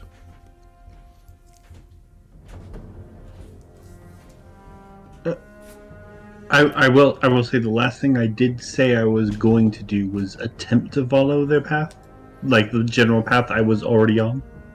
Okay, so you're going to try and return the way you came. Luckily, you do have your footprints occasionally. So roll me a survival check, and we'll see if you can follow them all the way back, or if they've been covered by the shifting sands already. That's the opposite of what Ayo said. Ayo said that... Oh, yeah, sorry. I misunderstood. So you're continuing on. Yeah, continuing on in the general direction. Okay, so you're continuing on in the general direction. Roll me a perception check, please. Yeah, because that's what I was doing last time you asked what I was doing. Yeah. 10. Thank you, Astral. This is the highest you've given me. With a 10, because they're fresh tracks, you are able to spot them. And you very quickly come up to a camp. And this camp, there are three tents. And they appear to be occupied. You can see some shadows in them.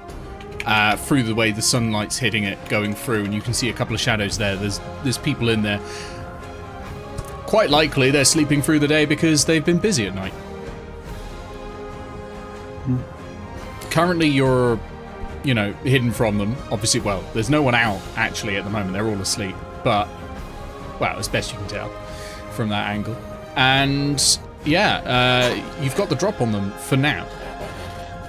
What would you like to do? I am going to take this moment to sneak up to their camp. Okay, roll me a stealth check, please. Yeah. And now that we're in stealth mode, I'm not going to be using real dice because Astral hates me. That's a good idea.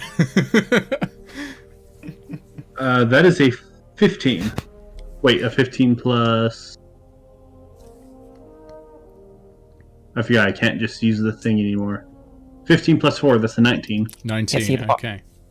So you duck down and you use the rising and falling dunes as cover on your way in. And your footsteps are extremely light on the sand. They barely even shift the sand underneath you as you approach. And you can see the tents are set up. There's 3 of them facing a central fire. The fire is not lit. But all 3 tents are sealed up. And there's no packs or anything left outside because, well, it's only just been raining and there's every chance it might happen again. Okay, so I'm going to begin peeking in the tents to see if I could see where they're keeping anything. Okay, you're pretty hidden. Roll me a stealth check again. And we'll see what happens. This one is lower. That is a 14 total. Okay, you're still all right because they are asleep. It really would be a very low roll to wake them up, I think, at this point. But they are still light sleepers, so it's worth checking. And in there you can, let me just double check. You can find there's a pouch, well, more like a large sack. And it's right by the entrance. It's not a door to a tent, but you know, the flap that you've pulled open, and in past that is a little bit of carpet underneath. It's a fairly large tent. It would probably sleep like 6 people, cramped, close up together. There's only 2 in it, and they are on the far end, and they are essentially spooning and snoring. Aww. But the sack is right next to you if you would like to. Friends. I would like to very quickly check the other 2 tents real quick. Sure. That's 2 more stealth checks, please. That is another 19 and a 12. Okay, both of those are still fine.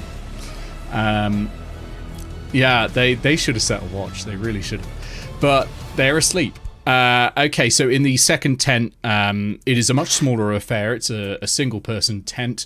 There's a lot of food left out on bowls on the carpet on the ground, and apparently, you know, they'd planned to make a dinner and decided to just sleep through it and eat the leftovers in the morning, I guess. And there's also a nice bottle of wine that hasn't been opened yet. But there's no like loot sack or anything in there. In the third one, there are 5 knives, really nice, ornate-looking knives. They've got jewels in the hilt and that sort of thing, arrayed out onto essentially like a leather placemat almost, along with a whetstone. Clearly something they've been working on recently.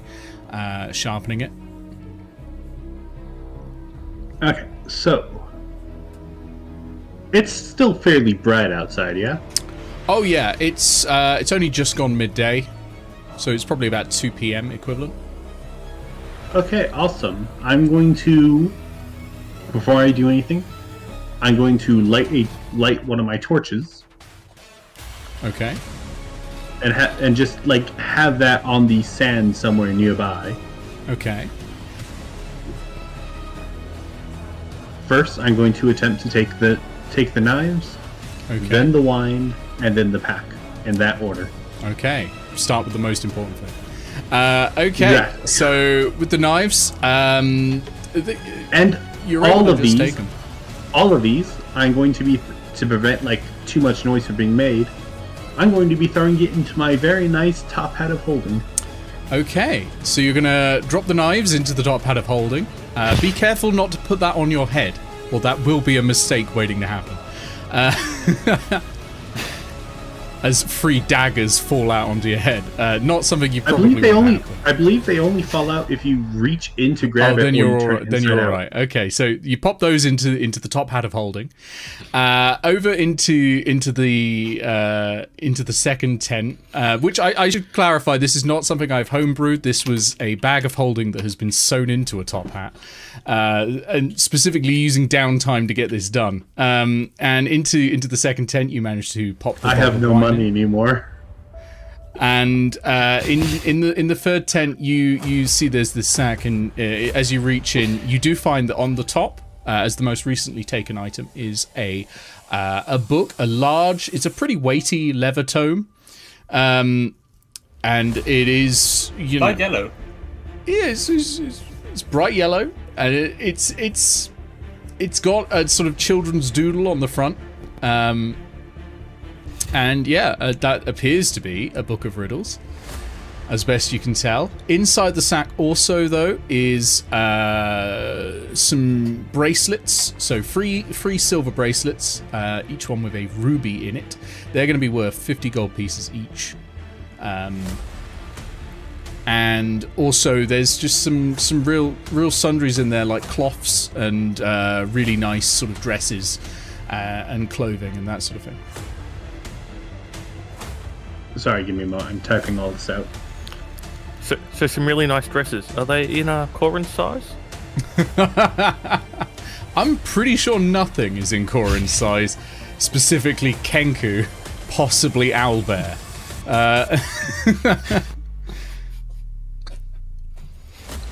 So the answer is no, much like all of the other dresses.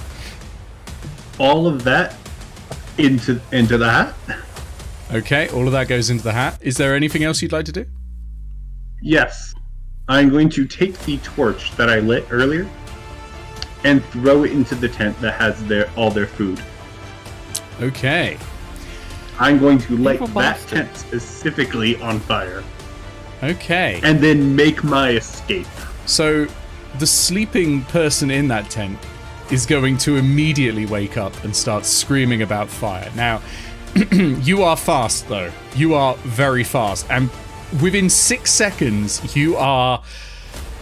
I'm actually extremely fast. 120 feet away. I'm actually going to be a little bit further because I am using...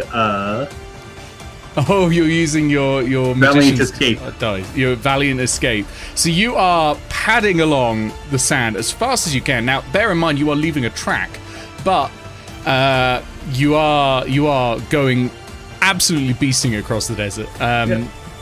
Just as a reminder, I have any dexterity acrobatics checks I make for the next minute. I add what I rolled on my die, and I'm unaffected by difficult terrain. Yeah, I was going to say you'd hit some difficult terrain normally, and obviously it's not a problem for you. You're so light-footed at the moment. You're feeling the adrenaline. You're so light-footed. You're skipping over the sand and just getting straight past. You're going so fast that you will actually catch up with the party very, very soon. Shortly after the wolves disappear, you run back in, and you are back with the party. Good thing you did not run into the wolves. So what I missed? Not much. I'm going to pull out that top hat. I'm going to reach very deep into it, and pull out a book and toss it over to Green Maiden. Cheers. Okay, so That's the wrong book. That is not, by the way, that is not the top hat I wear on my hat. That is one I'm putting it immediately back onto my backpack. Yeah, so Greenman, add back into your inventory that you now have a Bible. No. No, you have your Book of Riddles back, and everyone is happy and still alive, shockingly. Speaking of which, Ruz, can you give me a D6, please? Yes, I can. 3. Okay, and let's see what happens. Oh, okay. You pass a rock tor. It looks a bit out of place because the stones are... the rock around you is quite white. There's a lot of limestone, that sort of thing. This one is a deep red. And grounded, it reminds you of home. Specifically, it reminds you of Wark. It reminds you of the fingers of Fontaine that you grew up on and around. This appears to be a shrine of sorts to Fontaine. Perhaps the travelers make a small offering to receive Fontaine's blessing.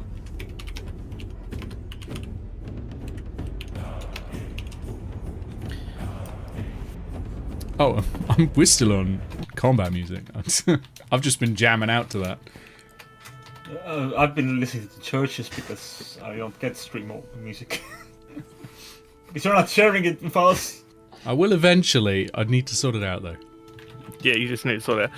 Yeah, I don't think I've got anything I want to do here, but I'm leaving the chance that that Grounded does want to do something.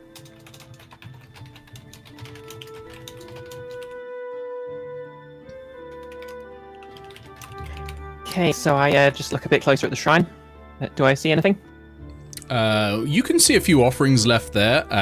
People have left nice looking stones, not like gems, but you know, just like pretty stones that you'd find at the base, and they've also left little glass vials of dust there. Okay. I climb to the top of the shrine, and looking strangely, wistfully nostalgic, I take a sheet of paper out, fold it into a plane, and throw it off.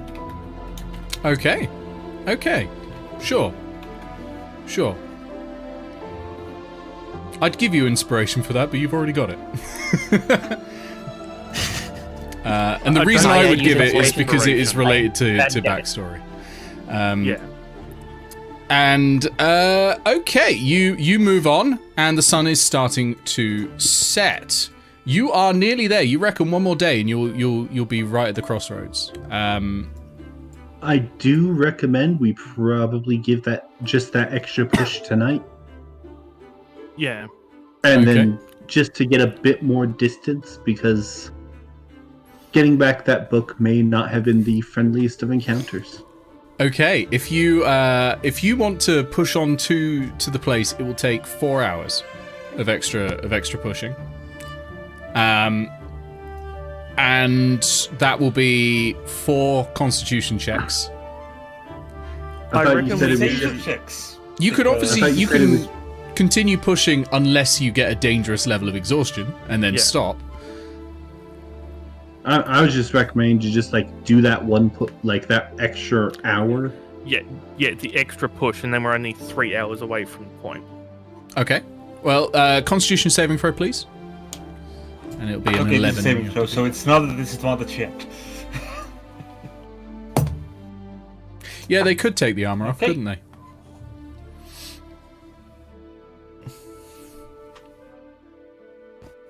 I got an 8. Got an 8. Okay, 19. so that's 1 point of exhaustion for that. grounded. I got I that got same 6, 8. so... Okay, so that's 2 points of exhaustion now on Greenmane and 1 point of exhaustion on Ayo. And no extra points for me. No extra points for Ruse. Okay. Wait, why So is still why is one Green level Mane on of 2? Greenmane got very Because I hot was in in- the desert and decided to power on with armor on. And failed the Constitution saving throw associated. I can't remember if there was one, but I will. Okay. So, are you stopping here for the night? Yes. Oh, Yes. somewhere around here, but yes. Okay. It's a little more open here, but there's still like rocky outcrops that can give you a bit of shelter. And you're able to find a nice little place to settle down. What order are we keeping watch in this time? I'll take first tonight. Okay, who's second? I'll take second. Okay, who's on third base? No, who's I'll on take foot? No. Who's on second? Oh. Okay. And that means Green Main's last. Second. Okay, so let's get those d20s then. 10. Okay. 5. Okay.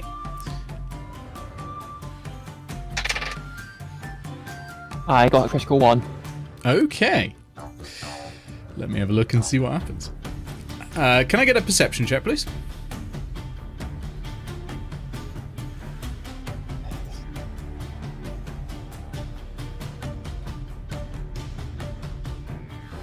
Okay, that's a 6. Okay. I'm just gonna You don't see it until it's on you, but you hear it. And it is a huge storm of ravenous insects. Each one about the size of your thumb. Locusts swarming all around you. Now, you're in tents, so you're sheltered from it, but it is loud. It is extremely loud, and they're sort of battering against the tents. So you're not going to sleep too well. Can I get a Constitution saving throw from each of you, please?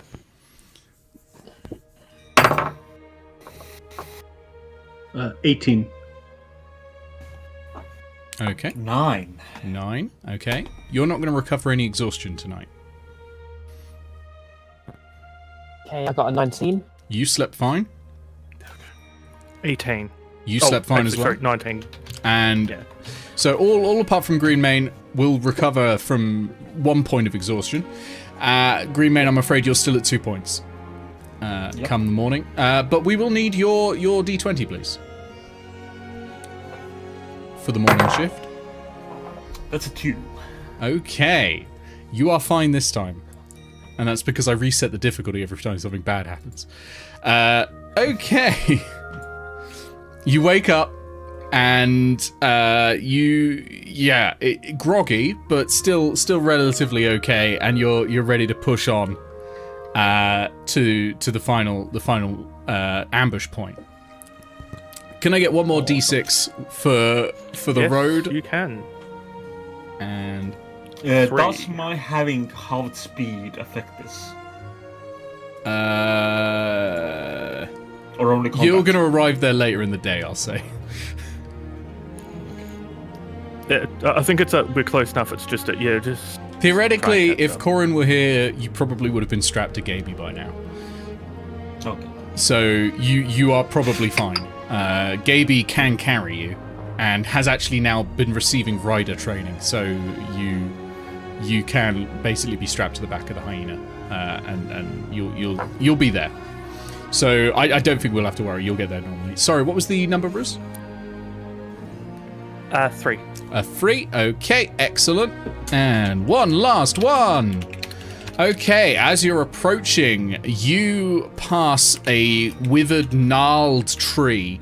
It's dry, it's completely desiccated, and hanging from it by a noose is a corpse. It's very hard to discern exactly who or what it was. It's been there for a long time. It's quite desiccated, but carved into the chest in an old wound is the word mage.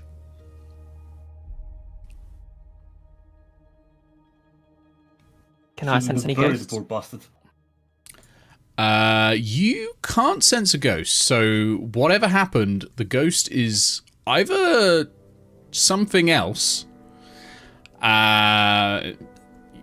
something worse, or has been put to rest in the end by someone. But typically that's done by burying a body, so unusual. Do you think we have the time to dig a hole? What day are we on now of the trip? You are now on day 7 because you made good time. You have 2 days before the ambush. As long as we can get to the ambush point by the late afternoon, that should be fine. So as long as you're not digging a deep grave, yes, I will allow it. I would prefer to get there a bit earlier. Oh, if yeah, all as possible. would I, but Russ, could you catch that, please?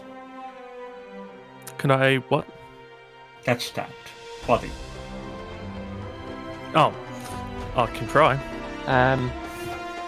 Okay, then I will... I climb up the tree and, carefully, my glaive. I was going to say, let Grounded do it. They can literally just walk up the tree.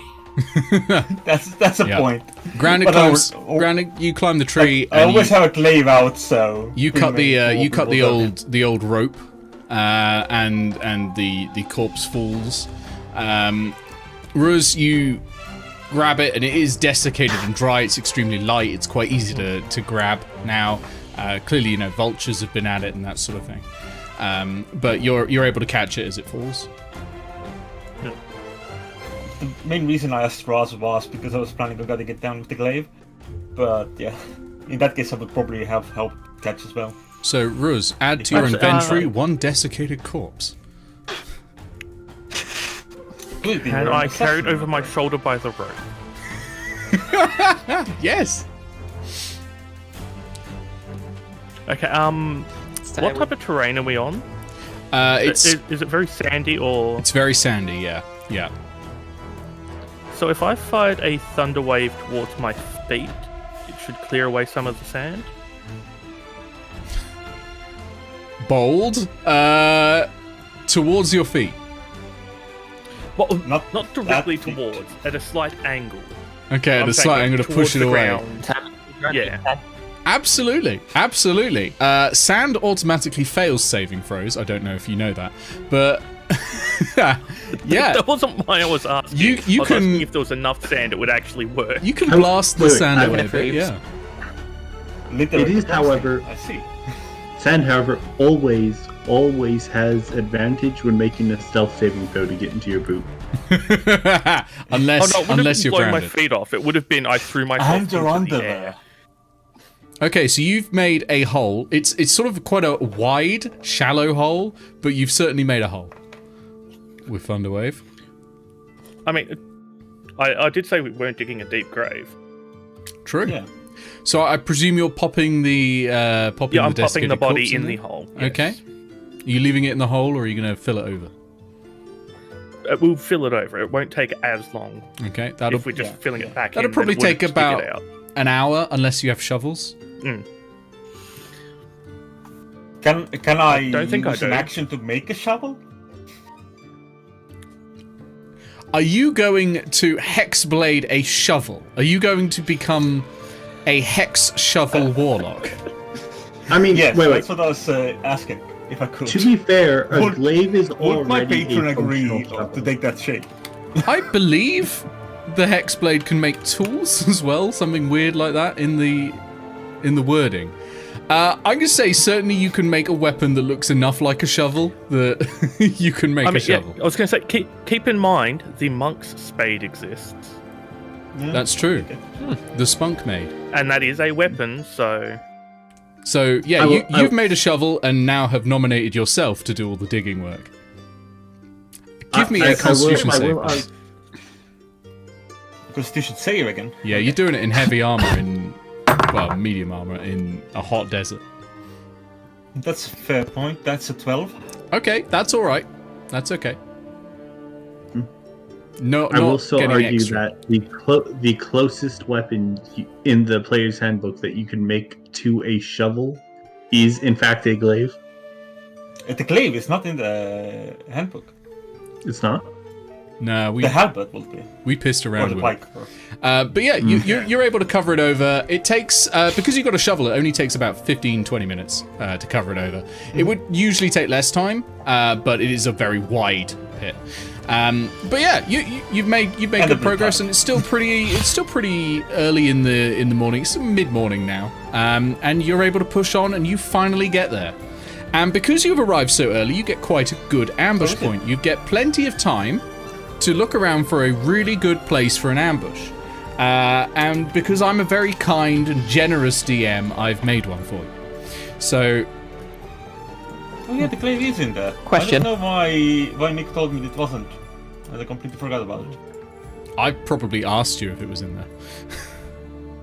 No, you told me it was not. So wait, we're getting an ambush. On is there also a bacon tree?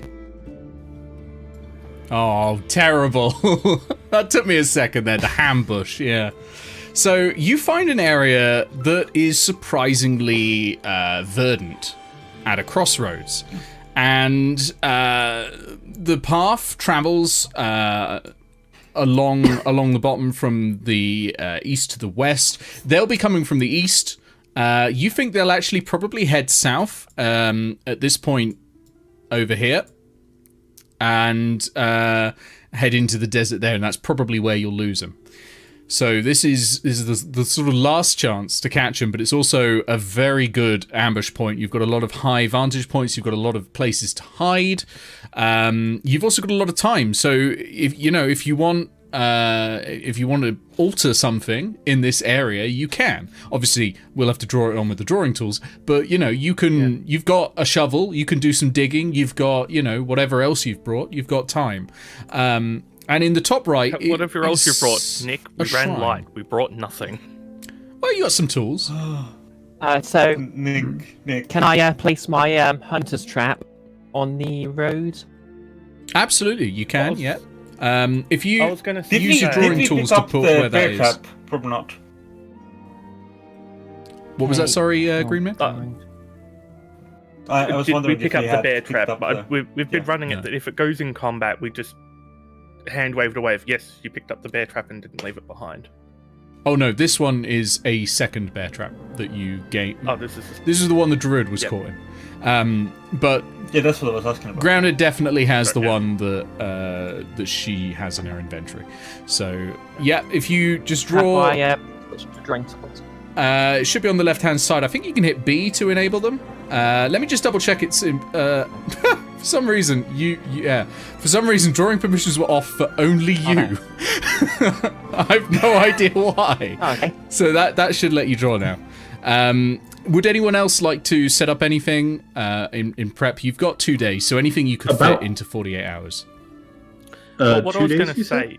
Yeah, rough. Yeah. Well, day and 3/4, but close enough to 2 days.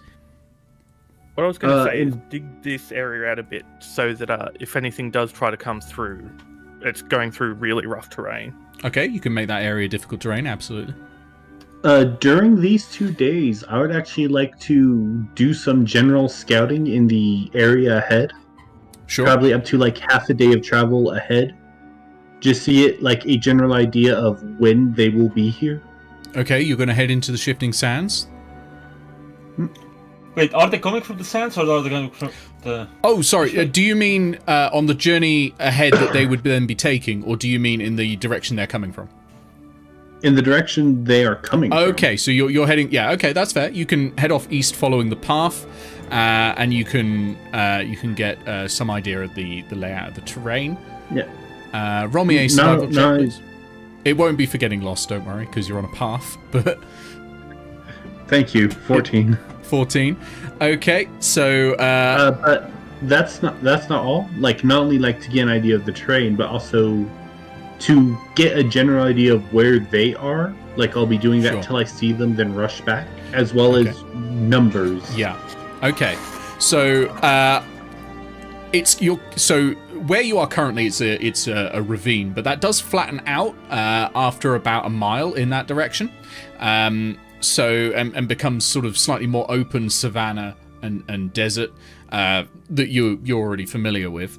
But there are still a couple of like high hills, not high heels, high hills in the terrain. High heels, yeah. Some kinky boots in the terrain as well, and.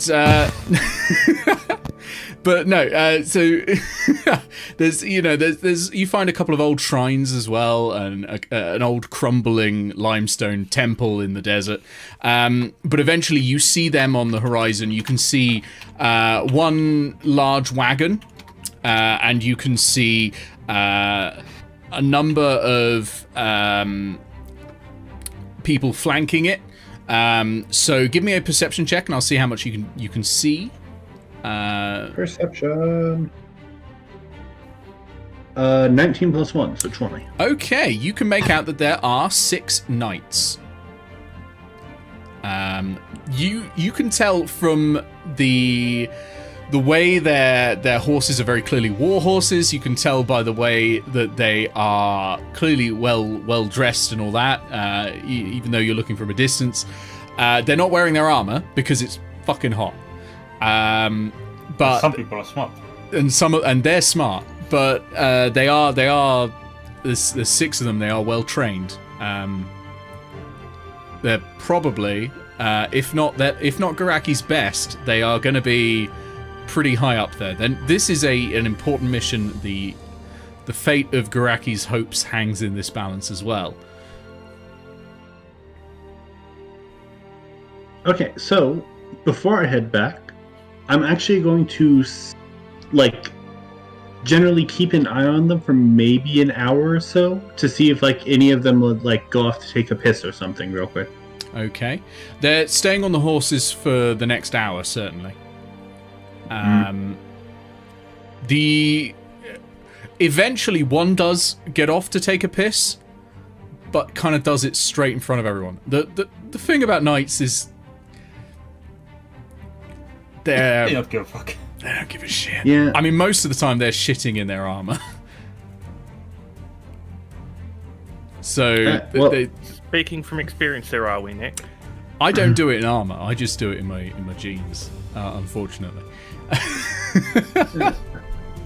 I mean, that is modern day armor, isn't it? Well, yeah. I mean, he does have to advertise his carcinogen brand adult diapers. That is At true. every opportunity. So yeah, And unfortunately, it would- they're not splitting away from each other at any point, really. Yeah, in that case, I'm going to make my way back. Okay. Okay, since we're done with Ayo, may I ask, are we done with Ayo? We're done with Ayo Yeah, for a you're second, but I do have a question. There is obviously some difficult terrain over here in the blue. This was being dug. Presumably, was this being dug by you, Andrus? Sorry, Green Mane.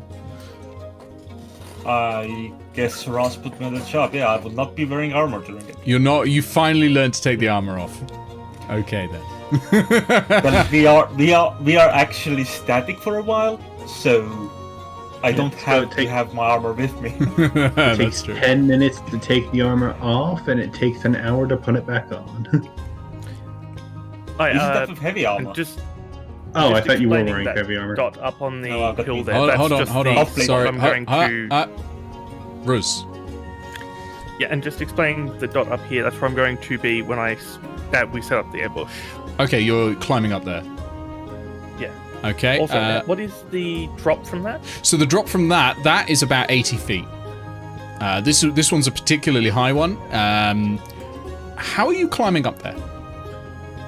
Do you not ignore that? I didn't think it was 80 feet. Oh yeah, that one's particularly high. This is quite a high ravine. I think there's a section in Indiana Jones which is similar to this in how high these cliff walls are, and that's why it takes quite a while to actually get the height over on this side. Yeah. In fairness, Yeah, you still have a potion of yeah. climbing in Okay. case Ross does want to use that. No, in which case, I'll just do it on this corner, and I'll just set myself there now. Okay. I presume Grounded is going up there.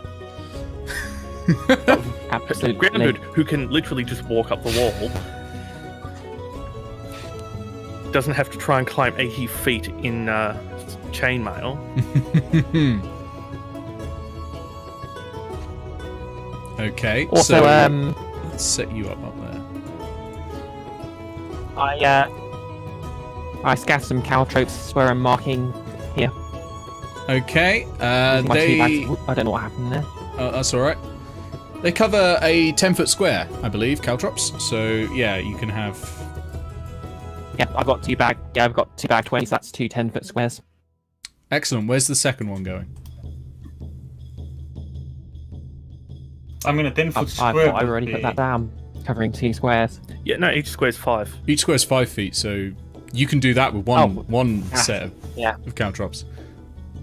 Oh, cool. In that case, I'll cover this gap as well. Also, isn't it covers 10 square feet, so it would technically be 4 boxes? Yeah. Yeah. So I mean, it covers up to that much. Yeah. all right, I'm saying that it could be added to. Greenmane, what position are you going to be in? I would like to ask about these ruins up here. Are they just decorative, or So, did you have something in mind? give me a religion check, please. They are decorative, but I do have a history for them. Can I, in that case, roll a history check? No. Okay, that's an 11. I think. Okay, so this is the work of Druids. They're clearly not here anymore because the water appears to be dead. But it appears to have sustained the plant life around for a bit. and might continue to do so for some time, you never know. But there are certainly no druids here, and have not been for a while, because that water does not look drinkable. Cheers, we should boil it so it was clean it up. No, Okay. I still If wouldn't you boil trust that water, you won't get water, you'll get sludge. Let's gonna get say, I final wouldn't positions, trust it please, as I freezing bring in in everyone in, because we have half an hour left on this stream. I'm going I would to like be to be down here up here. So let me toggle the map for a in second. this little alcove right here. Which actually, sorry, with that ravine. What's the rise off this area here? The area Like, you're in, Actually, can I do one? From where I am to like there. can you ping where you mean? From where I am to there. Oh, that is about 30 feet. Okay. So it's a bit of a drop, but doable. Oh, yeah. And what was that, Grounded? Okay, so can I take my climber's hit You can. and set up a fairly obvious looking series of ropes for climbing about there, and Sure. then just place my just at the top of it. What are you placing at the top? Ah, Sorry, I you were see. breaking up there. A trap. Oh, placing the bear trap there. Okay, yeah, that's fine. And Okay. a rope of climbing climbing pop- rope to yeah. fool them into thinking that this was climbed. Gaby and Corin not are going fool to check them out the into- water over there. But this And- rope wasn't climbed. Okay. After 2 days, you see them on the horizon, and they are approaching. They're moving at a reasonable pace. It's not too fast because horses can't go that much faster than people in long distance. So they're coming on in, and just as you're about to get started, you hear some horses behind you as well. And coming up in this direction, finally, is the B team. Well, actually, I thought we were the B team. I was going to say we're the B You're team, technically the but- B team, but in all things except title, they are the B team.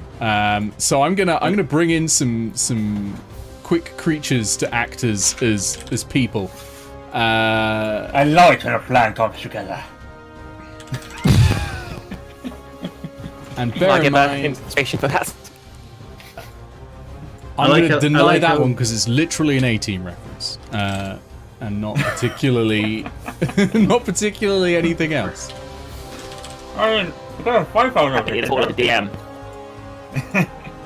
Okay. Obviously, I my do was ra- actually behind my character portrait said, that is really very effective, wasn't it? I do rather enjoy that like both the caravan was supposed to be hunting and the people who were supposed to be hunting them are just like coincidentally bumping into each other at the crossroads.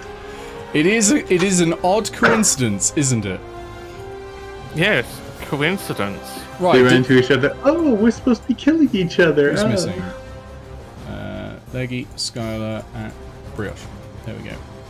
So you have the sheets for these. I sent them to you a long time ago. Congratulations, you're going to be running Yep. them. I still don't have the backstory and motivation for my character. You don't need it. They're not your characters. I will be role-playing them. You are Oh simply shit, running I them in actually have to combat. dig that back out. I mean, to be fair, with Hosk, I think I could easily roleplay him because he's just literally barbarian. He is a bit, isn't he? So they're coming in at the same time, but you don't have enough time to set them up in a preferential position. So they're going to be there. They are on horseback, so their movement speed is 60 feet. And as an extra action they can take every turn, they can do a dodge for free. Because that's what happens if you buy horses. They're fucking worth it. So they're all on horseback.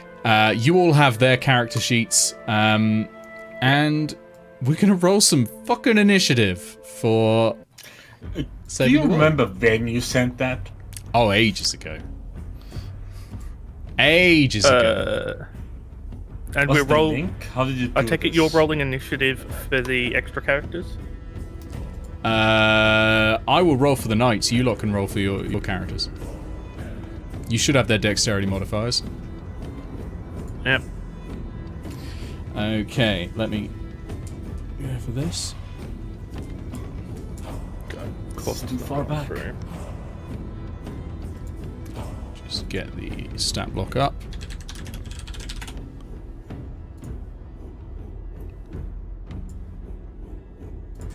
Okay, let me roll some initiatives.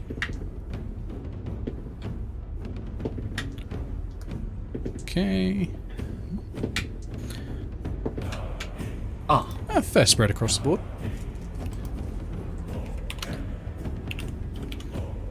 Okay, Astral's not letting my initiative roll go through. In my case, you use just die. Oh yeah, I mean that's what everyone else is using. Go for it. 17 for me, 6 for Hosk. Okay, so that puts Riz there. Awesome there. Okay. That is 6 for me, and for Orlair. Orlair? I don't know how to pronounce that. I'm very bad at names. That's alright. Let me just get that up. She has an 18. She has an 18. Nice, nice. 14 for Greenmane. So I will just get the names of everyone. I've just got to get the right ones because there were more and you rolled randomly on what ones you actually got. So, okay. So, over here we have, this is Leggy's second character, Hosk. The Butcher of Craven Rock, a human berserker. Over here we have Brioche's second character, Ansel Saltpeter Peters, a tiefling battlesmith. We have over here Andrus's second character, Ardent Christrud, a halfling paladin. And over here we have Skylar's Olorel de Pyrocanthus, a fire genasi circle of wildfire. This is gonna be fun. I should get some different like icons for him, but honestly, I didn't expect him to get this far. Okay, so Olorel was quite high up. Okay, you got a 1, was it for Ardent Christrud? Green? A 4. A 4, sorry. Yeah, okay, that's still the bomb. Still not very impressive indeed. Then it is okay, and then we've got Ayo there. Night Rose. Okay, so Brioche, your 2 characters. Where did they come in? Sorry for your initiative. Yep. I got a 14 and Ansel got a 12. Okay. Wait, sorry. I got a 4. Wait, sorry, I messed that up. Grounded got a 15. Ansel got a 11. Yeah. Okay. Ruse, yours was a 14, wasn't it? God damn it. I think it was a 17. Oh, 17. I'm Okay. pretty sure Greenmane was 14, which might have confused him. That'd be it, yeah. So it'll be Greenmane after Grounded. Okay, Night. And I've probably got... There's a lot of characters in this fight, but it's going to go pretty quick, I think. Alright! Have I done enough Knights? 1, 2... Wait, 1, 2, 3, 4, 5... No, I'm missing the one at the end. Yeah, because one of them rolled a natural one. There we go.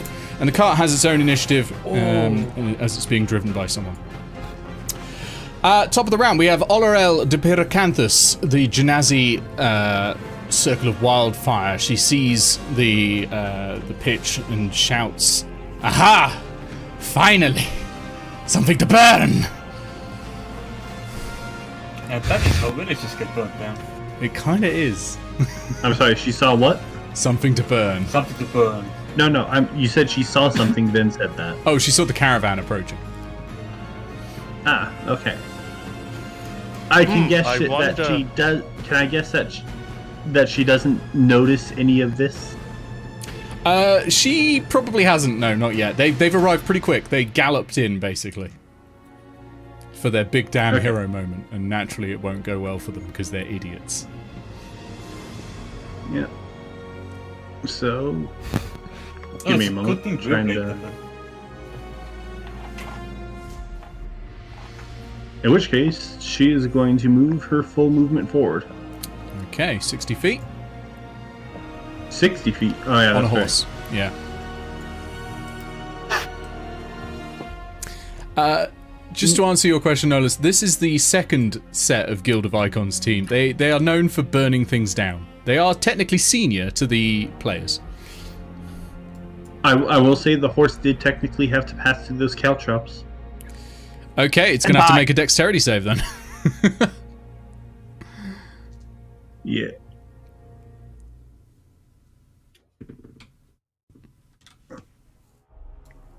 That is a nat 20. Okay, well, it's fine. With a total of 22, but... Heavy footsteps. She's getting in there. She's raring for battle. Okay, next on the list, we've got two of the knights who are going to ride up to meet her. And they are also at 60 feet, so they're going to go 5, 10, 15, 20, 25, 30, 35, 40, 45, 50, 55, 60. Like so. They're both the same initiative order, so I might as well just do them at the same time. They're holding heavy crossbows, which they are going to attempt to fire. I'm going to say they've got the disadvantage of firing one of those on the back of a horse. And they are going to fire both of them at Olorel.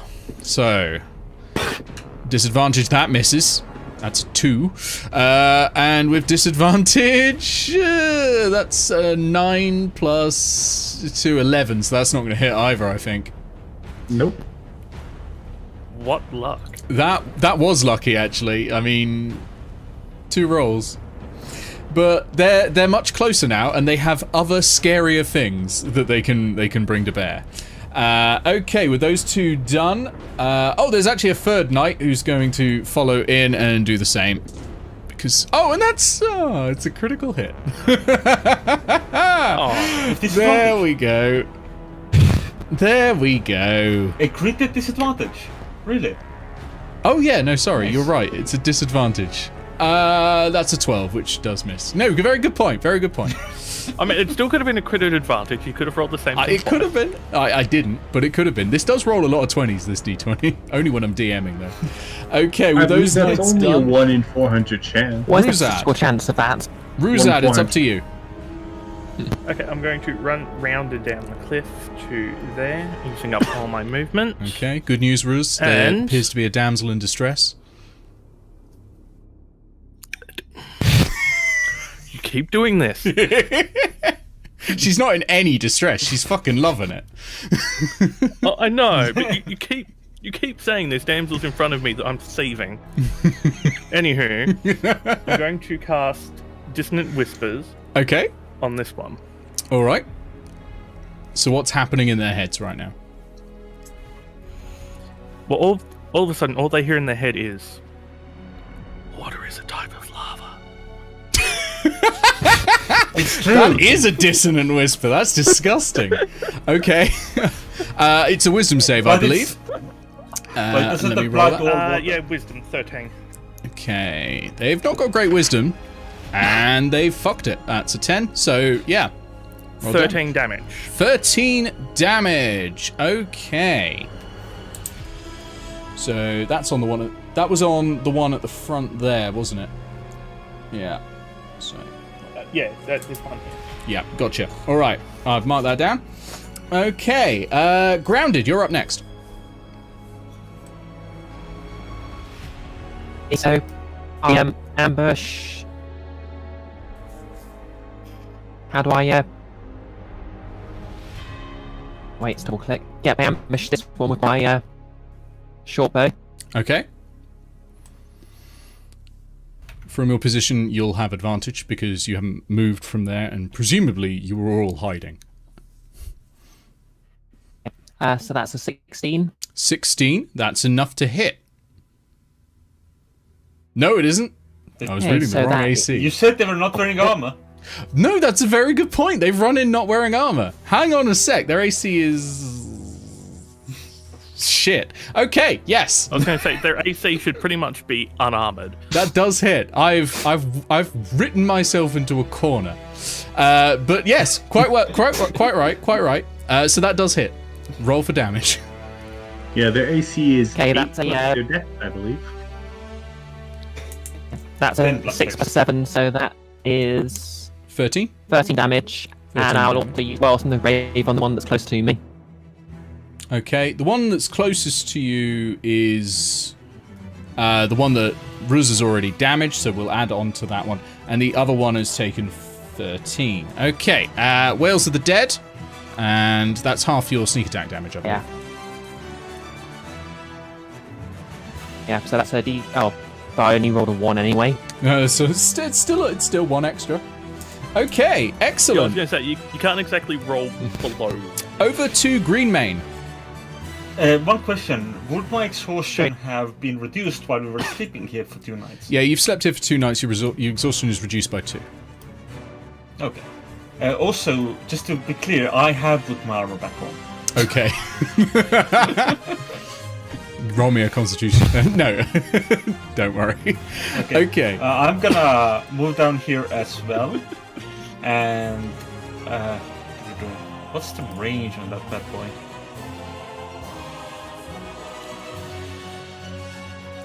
I've just realised take a look Flux at is this. running. That's why I can't see shit. There we go. So that's 60 feet. I think I still have a little bit of movement left. Maybe not. Probably not. Okay, I'm gonna wait until the rest of the knights have advanced. And then cast Shatter. Okay, so you're... So that's a Hell Shatter. That's okay. Yep. So you're going to ready that. Bear in mind, if your trigger doesn't go off, you do still lose the spell slot. Yeah, well, my trigger is until everyone else has gone. Okay. Then everyone Yeah, else has gone. just a time trigger. That's fine. Okay. With that, we go to Ansel Saltpeter's. Okay, oh, that's me. I have no idea how to play a Battlesmith. The best thing to think about it is he's in power armor, essentially. Actually,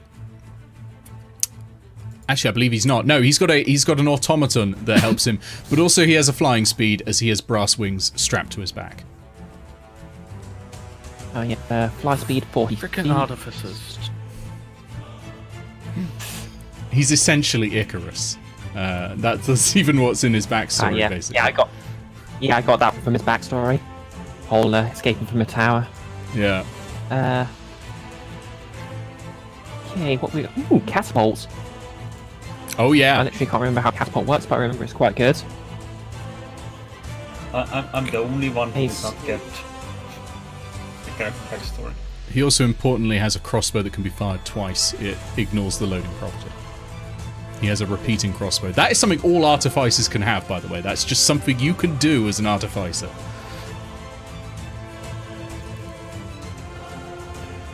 Okay, so can you move up to 40? Free catapult. That's so broken. Okay, so I'm just going to move him over there. Have him fly over here and Oh, it's not free. It's one Yeah, of just his shoot prepared that. spells. Shoot this. Yeah, have him shoot this knight. Okay, I didn't see the Crossbow. ping. Is that the one that's closest to you? So, yeah, the one grounded uses wells. Got you. Okay. All right. God, And this poor knight, he's just getting hounded. as he should. Oh yeah, I've not put a brass defender down for you. Alright, okay. So should I roll the damage for the crossbow and everything? Not damage, you know what I mean. Yes. Well, roll to hit as well. Yeah. That's what I meant. There you go. It's a brass defender. It's actually not that size, but fuck it. It also does not have that stat block, because that's an iron golem. I mean, I thought they were large, the automatons. Honestly, they might be. I can't remember. I think they're large, but I don't think they're like so- take up 4 spaces large. I mean, that's for the large creature. They are medium. But yes. What were the rolls there for the? I assume 2 attacks because you've got multi-attack. Okay. Oh yeah, that's a 20 and a 19. 20 and a 19, both will hit. Both will hit. Roll damage. Okay, what we got here? 1d8 plus piercing. I like this. As soon as I work out which one's the 8-sided dice.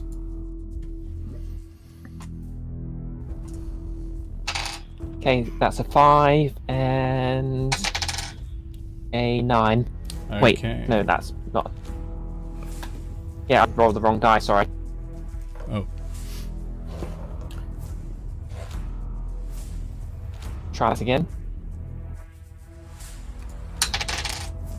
That's a 3 and a 4. 3 and a 4 for damage. That's a 7 total, Yeah. so that brings them up to that. And that knight is looking bloodied. And we go over next in line is one of the knights at the back. So 5, 10, 15, 20, 25, 30, 35, 40, 45, 50, 55, 60 coming up alongside the others and is firing the crossbow at the easiest target currently, which is Olorel, at disadvantage because again I just think it would be hard to hit with a heavy crossbow at that. So that's a 15 and the second one is that is a 15. Does a 15 hit? A 15 does hit. Okay. So, with that, that's going to be a D8. Plus a little bit. Oh no, it's a D10. Fancy. So that's going to be 8 piercing damage. And that's its go. We go to another of the knights back here who's going to come up. They're basically all running forward to get into fight. And they're going to strike the same person. Again, disadvantage. That's an 18, and that is a 3, so that's going to miss. But they're now much closer, and we go to Hosk, the Butcher of Craven Rock. Yeah, Hosk is just going to dash down on the horse to there and jump off it. Okay, dismounting. That's fine. You can absolutely do that. Okay, Ayo. Oh hey, it's actually a player's turn. We've already had Grounded and Greenmane and Ruse. Give me a moment. I need to check some distances. Okay, so Ayo is going to run up to this knight right here. Okay. Rapier. All right. One sec. Please load in. Almost certainly Astral going to Libation. hit, given they're not wearing any armor. Astral Libation. You did There this we to go. yourself, Nick. Oh, I did. I know I did. That is an 11. That will. Yeah, it will hit because they've not got any decks. So yeah, that'll hit. So they have an AC of. They have an 8. AC of 10 currently. They're in their pajamas. Okay. 8 is for Yeah. 7 DCs. Then it's 8 plus the Yeah, they have an AC of Okay, yeah. 10. But yeah, that is 4 damage. 4 damage. Okay, so that one's taken some damage, but not much yet compared to the other one. I'm sorry, Ayo. And then I am going to move back towards this wall. Oh. And because of the mobile feat, he does not gain an opportunity attack. Okay, that sounds good. So you're moving back. All right, we go over to Ardent Crystrid. Okay, Ardent is coming to right down. That's 60 feet of movement, right? Yep. Mm-hmm. What is the drop from here? Like here. From here, that's a 10-foot drop. Oh, Okay. In that case, I think Ardent would probably still right down to around to where the cat drops are. Okay, If you're riding over the caltrops, I'll need a saving throw, please. Dexterity.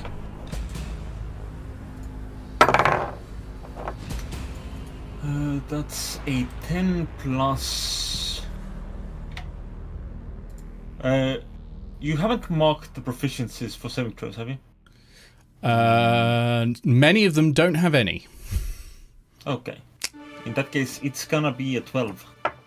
Okay, I believe it's a DC 14 for caltrops. So we'll say that's a failure. They reduce to 0. They'll take 1d4 piercing damage, or the horse will. The horse will. The horse is going to take 3 piercing damage. And Mark that for the horse. yeah, they're stuck there. If they've got any ranged attacks though, they can do those. But yeah, they're stuck there. I'm pretty sure being a cleric, range, I'm pretty sure. No, sorry, being a paladin, they've not got much. 55. I've got multi-attack and javelins. Oh, you got javelins. Oh well, then go for it. That is out of the short range, so that's probably gonna disadvantage. That's going to be disadvantage, yes. Okay. I'm gonna aim at this one over here. And... that's gonna be... The javelin is to plus hit. 5 to hit. So that's a 10 That hits. for the first javelin. Excellent. And that's a d6, right? D6 plus 2, yeah. Alright, so that's 8 points of damage. 8 points of damage. And And that's the the second one. javelin. That's the one closest to Brioche, right? No, I was aiming at the The one to the south. close Okay. to Yep. Ayo. Sorry, I didn't see the ping. Okay, cool. That's the first one. That's another 10 Okay, that'll hit again. for 3 points of damage. Okay, both of those sink straight into the chest, and a gush of blood comes out. This knight isn't looking great either, because it's not wearing any fucking armor. Mark down that you only have one javelin left for Christrid, because they're both sticking out the chest of a knight. The other two. Okay, after that we go to the last knight, who is yonder. And coming on in, and is going to again attempt a crossbow bolt. And again, the closest easy shot is Olorel. With disadvantage, the first one's a 20, so let's hope the second one misses. And it does. So that is a 6. So yeah, that misses Olorel. But now that they're getting closer into the fray, they may well swap to melee, which they're much better at. Greenmane, you had a readied spell. Do you want to cast it? Yes. Is the Iron Johnson over there the count? You mean the guy on the far right? Yes. That is the cart and cart driver, yeah. They'll be going at the absolute end. Well, they And the can Iron go Johnson now. next to Gaby. They can go now. That one is, you're looking there at Sundry Garrick, the Dwarven fighter. Oh, okay. Alright, then in that case, yeah, let me just check. Oops, I didn't mean to move myself, I meant to measure the distance. So this is going to be the middle of my shadow spell. Okay. 60-foot range, I assume. Yes. Okay. And it's a 10-foot radius, so it's gonna hit... So it's going to hit certainly them. Some of these are not quite on tiles, so I'm not quite sure if they're gonna hit those or not. Yeah, no, they're mostly on tiles. I'll center them properly. This one I'll put there. That one's there. I'm just putting them into their closest tile. Okay. In that case, that's gonna hit the closest 4. When I clicked to read the spell slot, it did roll some damage. Do you want me to use that, or can I roll new ones? You can roll new ones if you want. I can't see this. I can't see the astral chat, so it essentially Very hasn't good, happened. because that was 3 ones, so I'm gonna roll new damage. Astral loves you. 7 and 15 points of damage. 15 points of damage. Thunder. Is that to each and every one of them? Good Yes, lord. it is a Constitution saving throw 13 though. Okay. Otherwise, if they succeed, they only take half damage. Succeed in half damage. Alright, so they got a bonus. Okay, so the one closest to Bree makes it. Sorry, the one closest to grounded makes it. The one to the south does not make it at all. Then this one here doesn't make it either. Just gets a 12. And did you say it was 4 of them, yeah? Yes. Okay, and that one gets a 12 as well. So the only one that makes it is the one closest to grounded. The rest take full damage. So how much did you say that was? 15? Yes. Okay, so it's going to be 7 damage to the one closest to Bree, and 15 for that one. So that adds up to... Ooh, that one's very bloodied, and that one's fresh, so that one gets 15.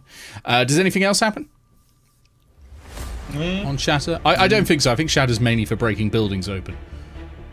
Yeah. Yeah. Okay, so that rippling force of energy sort of rolls over them, and they take a heavy hit, and the horses sort of scar. But actually, there is something that happens with mounted combat. Let's see if they remain on their mounts. Oh wow. Okay, one of them does. So these are all knocked prone off of their mounts, because they failed to remain on their horses as they sort of reared up as the shatter went over them. The horses technically have also been hit by the shatter and probably have died now. I'll just double check the health of a warhorse. I'm pretty sure. I'm pretty sure they don't have much health. Oh no, they're all still up, but they're very bloodied. They might not want to stick around for this. Yeah. Okay, so that's Green Mane done, and we go top of the round to Olorel. Okay, so I've been waiting for this turn because it's going to suck for these knights. I look forward to it. She is going to ride the rest of the way up to here. Okay. And she is going to use her action to summon a wildfire spirit right here. Come on. There we go. Right here. Now see these front 5 guards? Or the 5 that are in the front? Mm-hmm. I need each of them to make a DC 13 dexterity saving throw. Okay, so I'll start with the one closest to grounded. Flubs it. Mind you, they are prone. One to the south. That influences their dexterity. The one to the south makes it. So this one down here makes it. One in the middle flubs it. Bottom right makes it, and top right flubs it. So okay, so bottom the right ones that and bottom left make it, and the rest flub it. The ones that flubbed it take 12 damage. The ones that succeeded only take 6. Okay, that's going to kill those. And now there is a wildfire spirit right there. Okay, there is a wildfire spirit there. So okay, these two are dead. The wildfire spirit, its initiative is the same as mine, mm-hmm. and will always take the dodge action unless I command it to do a specific action with my bonus action. Yep. And once again, it goes directly after I do. I will be telling it to using her bonus action mm-hmm. to tell it to use fiery teleportation on its turn to go right here. Okay, so fiery teleportation is a warp that causes fire damage. So I'm assuming it affects all of the knights. Yes. That'll be her turn. It'll go to its turn. So, every creature within 10 feet of that space. Mm-hmm. Oh no, sorry. The 10 feet of the space that it left. So no, the back one is still saved Back from one's this still saved. Okay. fiery massacre. I'm going to need it to make a DC 13 Dex save. Dex save. All right, we'll start on the left and we'll just head right. Leftmost one got a 13. Middle one gets a 16. And the one on the right gets an 8. Okay, the ones that succeeded only take 3 damage. The ones that failed take 5. I believe that's how having 5 works. Halving 5 goes to 2. You round down. Okay, then the ones that succeed take 2. Okay. So that goes to that, and that goes to that. Okay, so the leftmost knight is looking pretty bloody. Well, singed is probably accurate. Looking pretty singed, and is not having a great time. We go then to going through the list because several knights are dead. The knight at the front going to use half of its movement to stand back up, and is going to strike the wildfire spirit. With its longsword, I believe. Yes, longsword. Okay. Greatsword, even. Lovely. Okay, so that is a 24, which I'm assuming hits. Yes, that hits. Okay, so that's going to do 11 slashing damage. Okay, give me a small moment. You didn't actually put this down, but what level are these characters? 5. Okay, so this thing has 24 hit points. Okay. Okay, so that's down to... Yeah, I should probably have put that on the list. Yeah, sorry about that. And we'll do the second attack. That doesn't hit. That's an 8. I assume its AC is better than 8. Yes. Yeah. Okay, so the second swing comes down and just misses it. I mean, you're trying to hit a fire. It's pretty hard. So that's a very damaging round. Actually. I should bring up the wildfire shape takes a form that the caster chooses. So what form did it take? It would be a firefox to match the tattoo that's on her right shoulder. It actually comes from the tattoo. It like launches off and teleports over and appears. Okay. So, just to clarify, is that a red panda or is that from Mozilla? It is a red panda. No, it's a fox literally made of fire, I mean. So Mozilla. Yeah. Okay, over to Ruse. Also from the art this and is a powerful druid. I'm going to run round the corner and then skirt along the edge to avoid the drops. Okay. To get to that. Mm-hmm. And then I will Dissonant Whispers again on this guy. Okay. Wisdom saving throw. Ice is actually a stone. He has Glacial rolled... ice is, yes. He has rolled an 18. Okay, so that will be 14, that'll be 7. 7 damage is still pretty good for when they pass it. So that's going to be... Okay. So that one's still really bloody, looking really haggard. Not quite gone, but nearly there. Yeah. Okay, over to Grounded. Okay. So I take out my longbow again, and I take a pot shot at the guy driving the caravan. Okay, sure. Okay. Yep, I've got his stats up because obviously he's well, it's not that different to knights not wearing armor, to be honest. But okay, and can I just use up my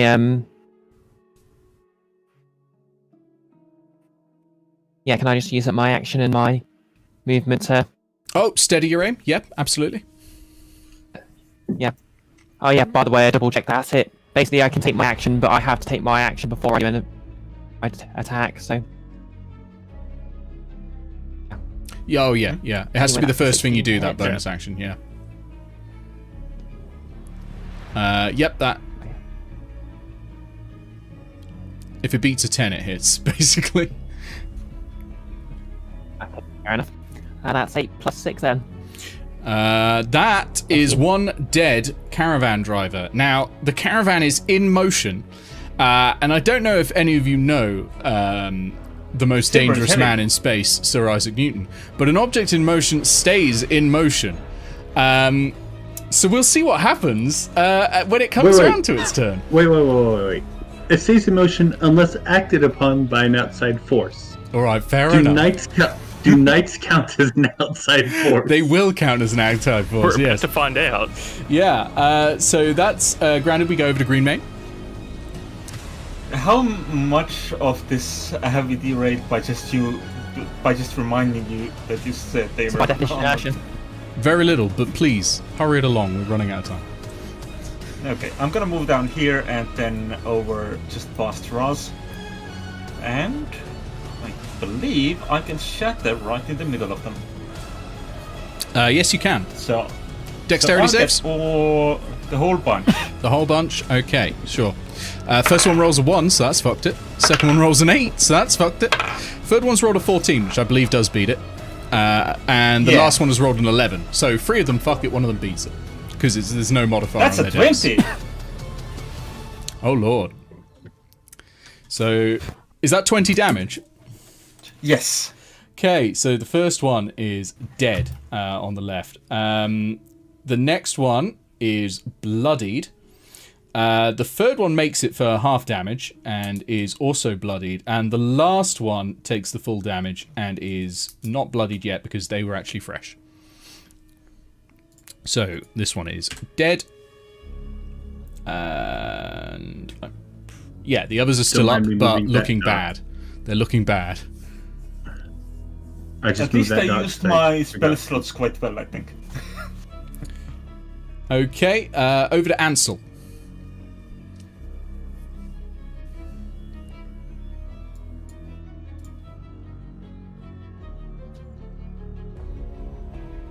Mars Ansel the Artificer, or? Yeah. Yeah. You there, Bree? Played by Brioche? Sorry, I couldn't hear anything for a second there. Oh, no problem. It's Ansel's turn. Yeah. It's your Artificer. Okay. Not just an advisor, but he is... Okay,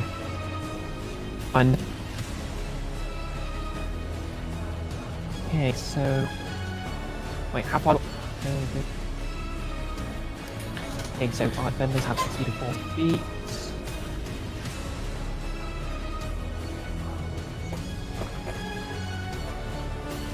So I'm going to move the Iron Defender down here.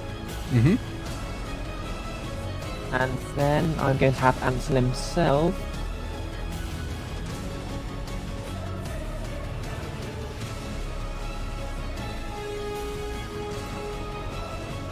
move down here. I know, I don't know what his personality's like, but maybe he's roving buzzing green man or something. He's best described as jittery. I didn't catch that. Take a pot shot at that knight. Taking a pot shot at the knight, alright.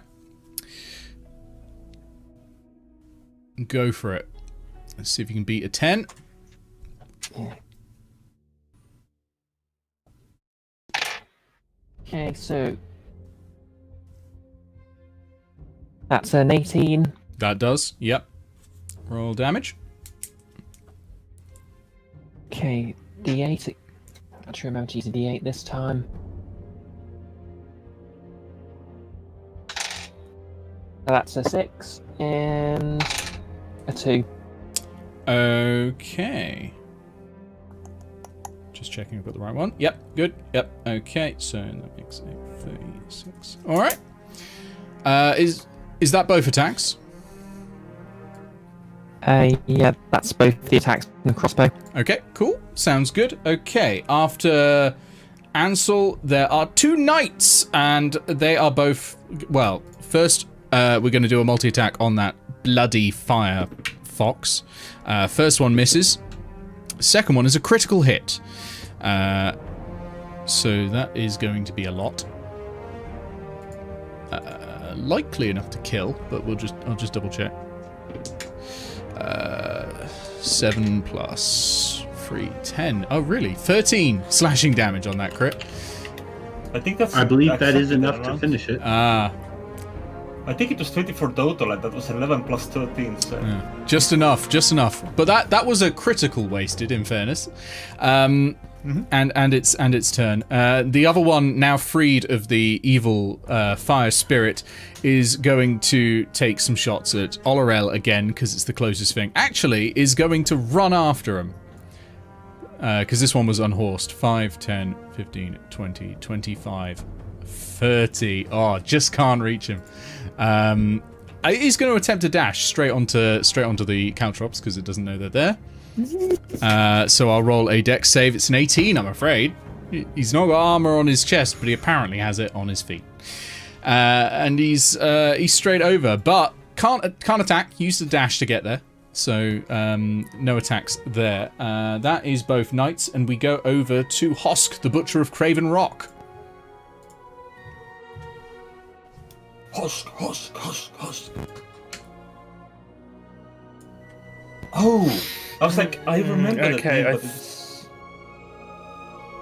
I'm just going to run Hosk.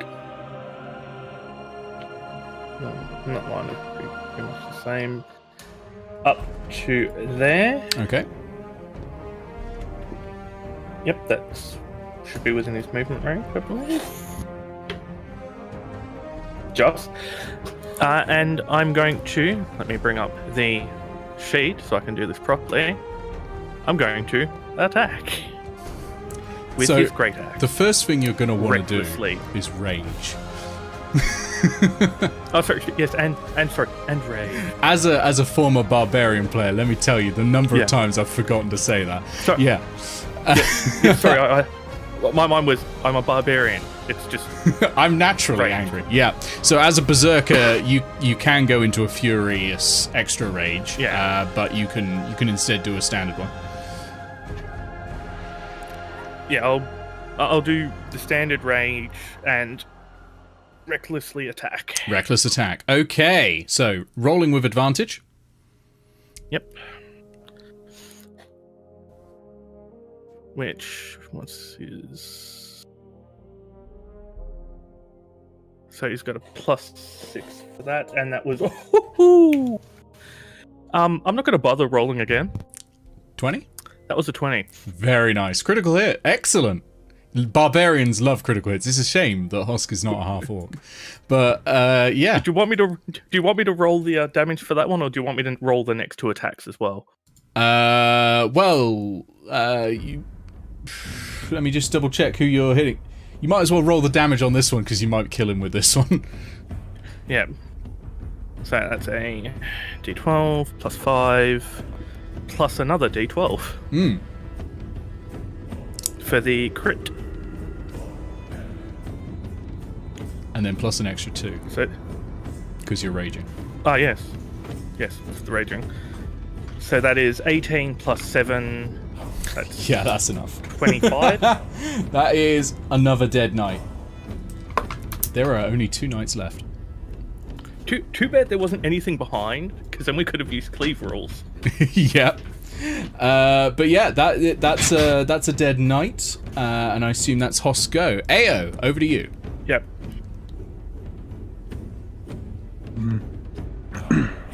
You can delete the fire, by the way. Okay, so Oh, I can do that. Yeah. about how big is the caravan? The caravan not caravan, is. Whoops, I'm drawing myself. The caravan is about. It's about 10 by 5. So he's sat at the front and he's got the caravan at the back. It's quite a small one, but it's just containing a lot of silver. A ton of silver. Okay then. In Not a that passenger case, wagon. Where's the armor? Momentum. It's in there as well.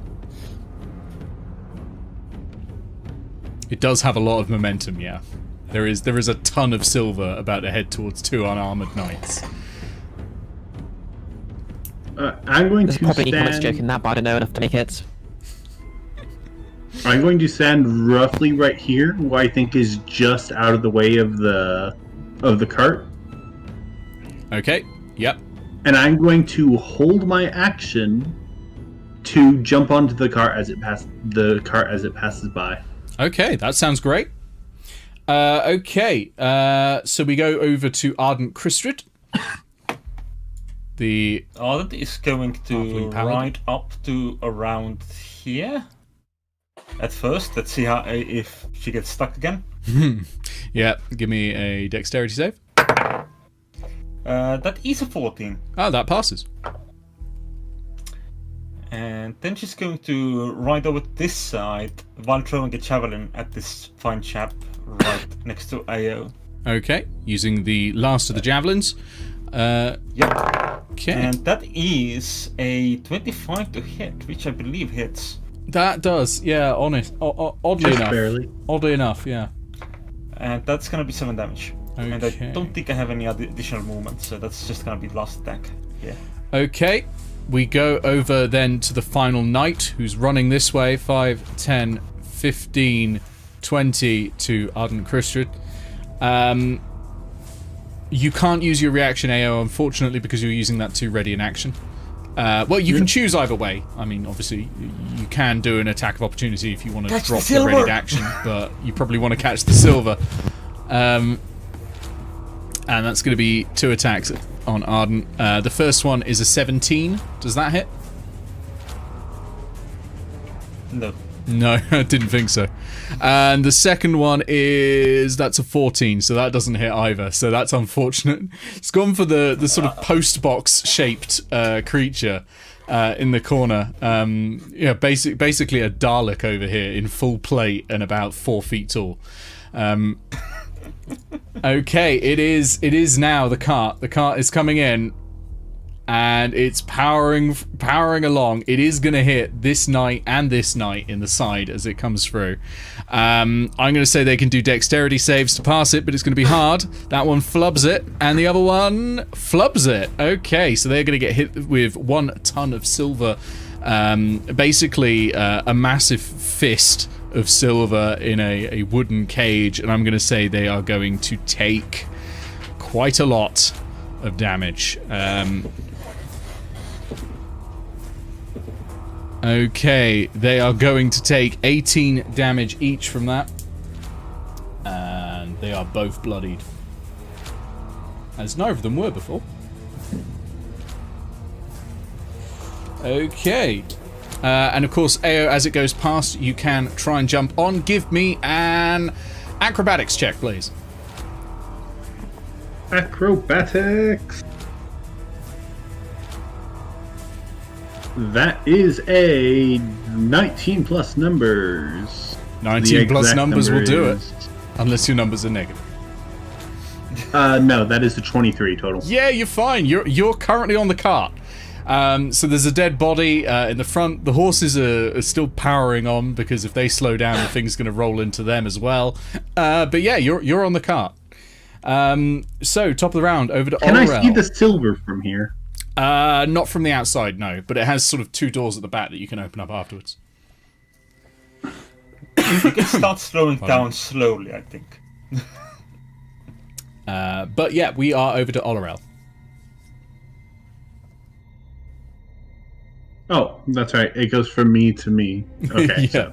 that's because enough things have died. In this case, I think it was mostly because you held an action. Oh yeah, that'd be it. Yeah. Yeah, in that case, Alarel is going to...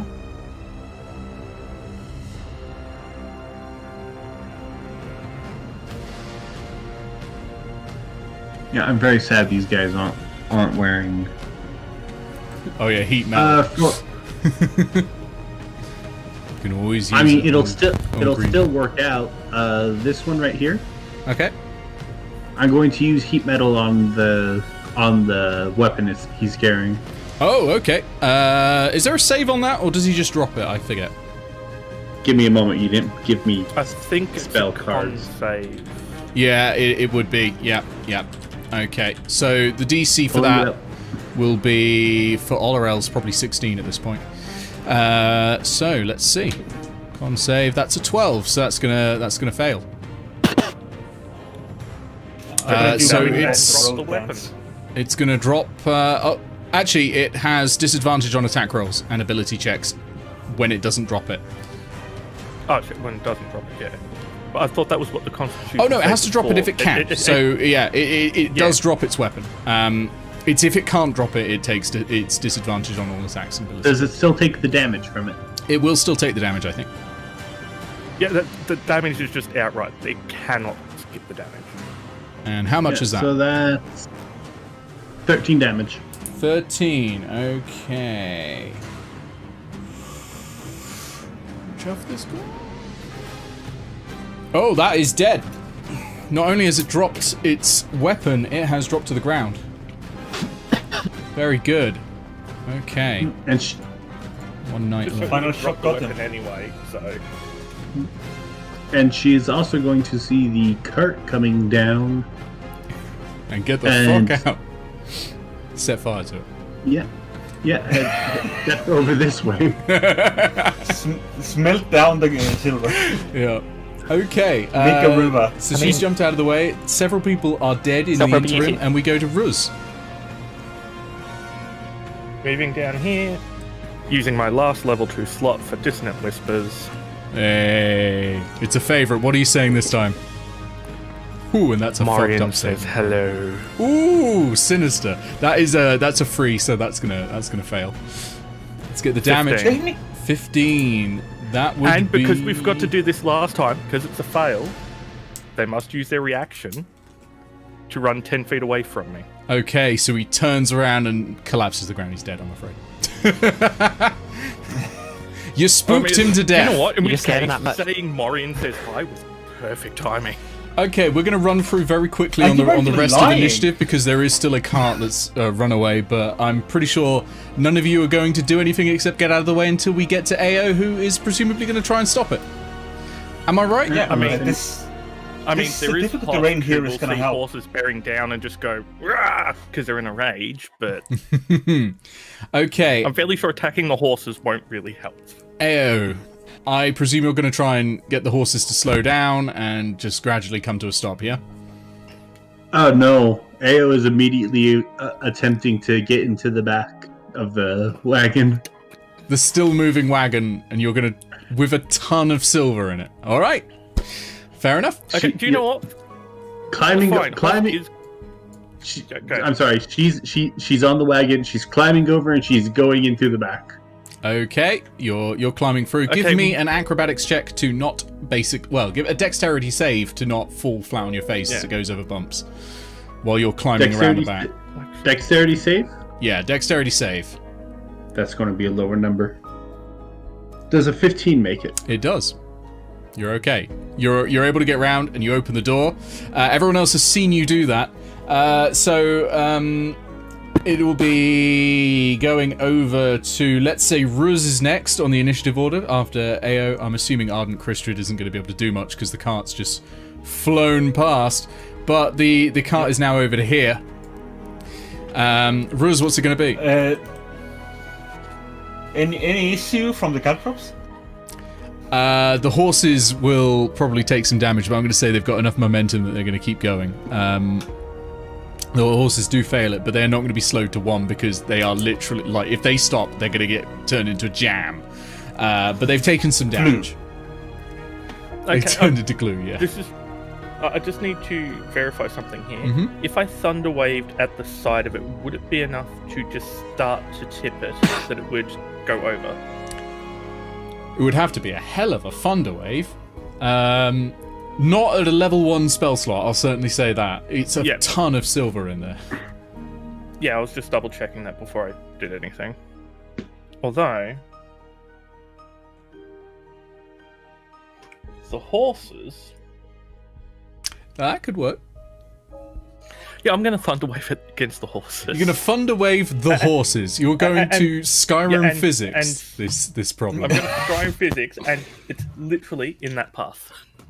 Ayo, So I'm going to be thunder waving right across the Ao's horses. very quick. I'm sorry, Ao. But... You know when things fuck up on the PS4 version of Skyrim and you start the game and the horses are like, and the cart is going upside down and twisting and everything? That is about to happen to Ao, I think.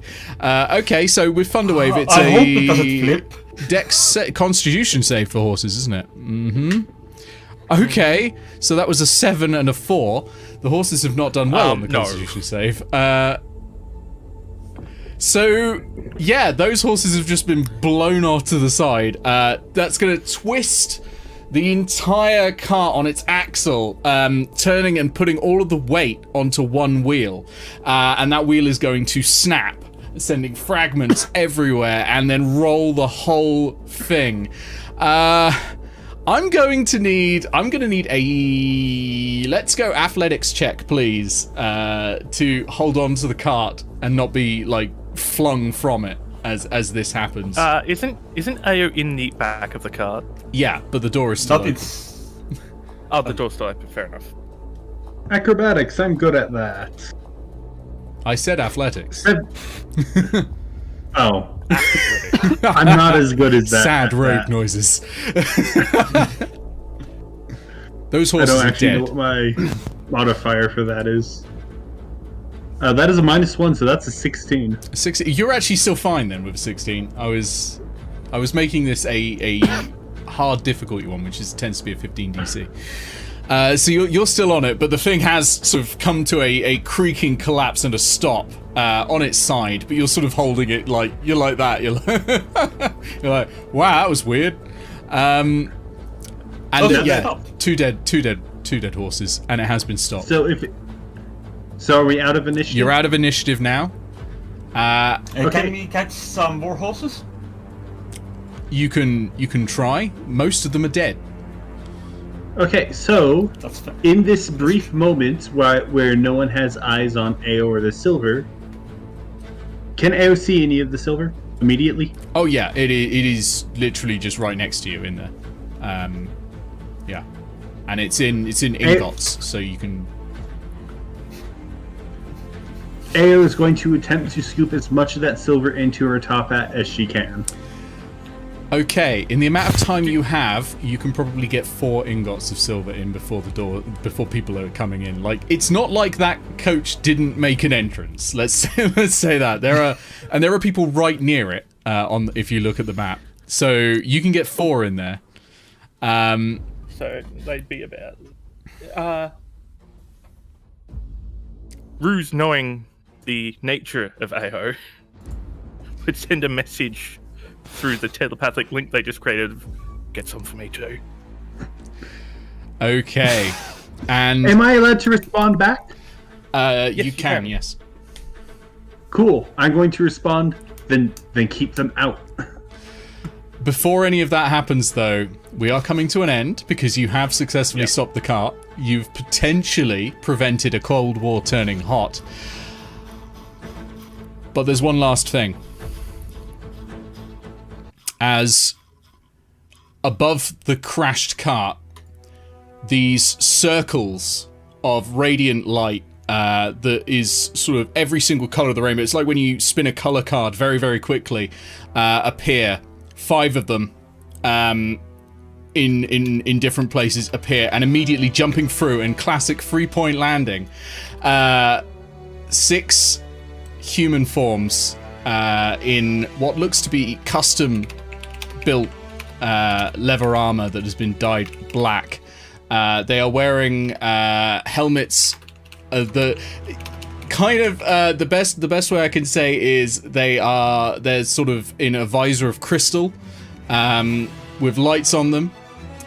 They turn to all of you, and one of them presses a sending stone that is embedded in the helmet, and you each hear in your heads, this is the property of the Garakian High Council. We are seizing this for the king and for country, and you are all sentenced to death. And that's where we're ending tonight.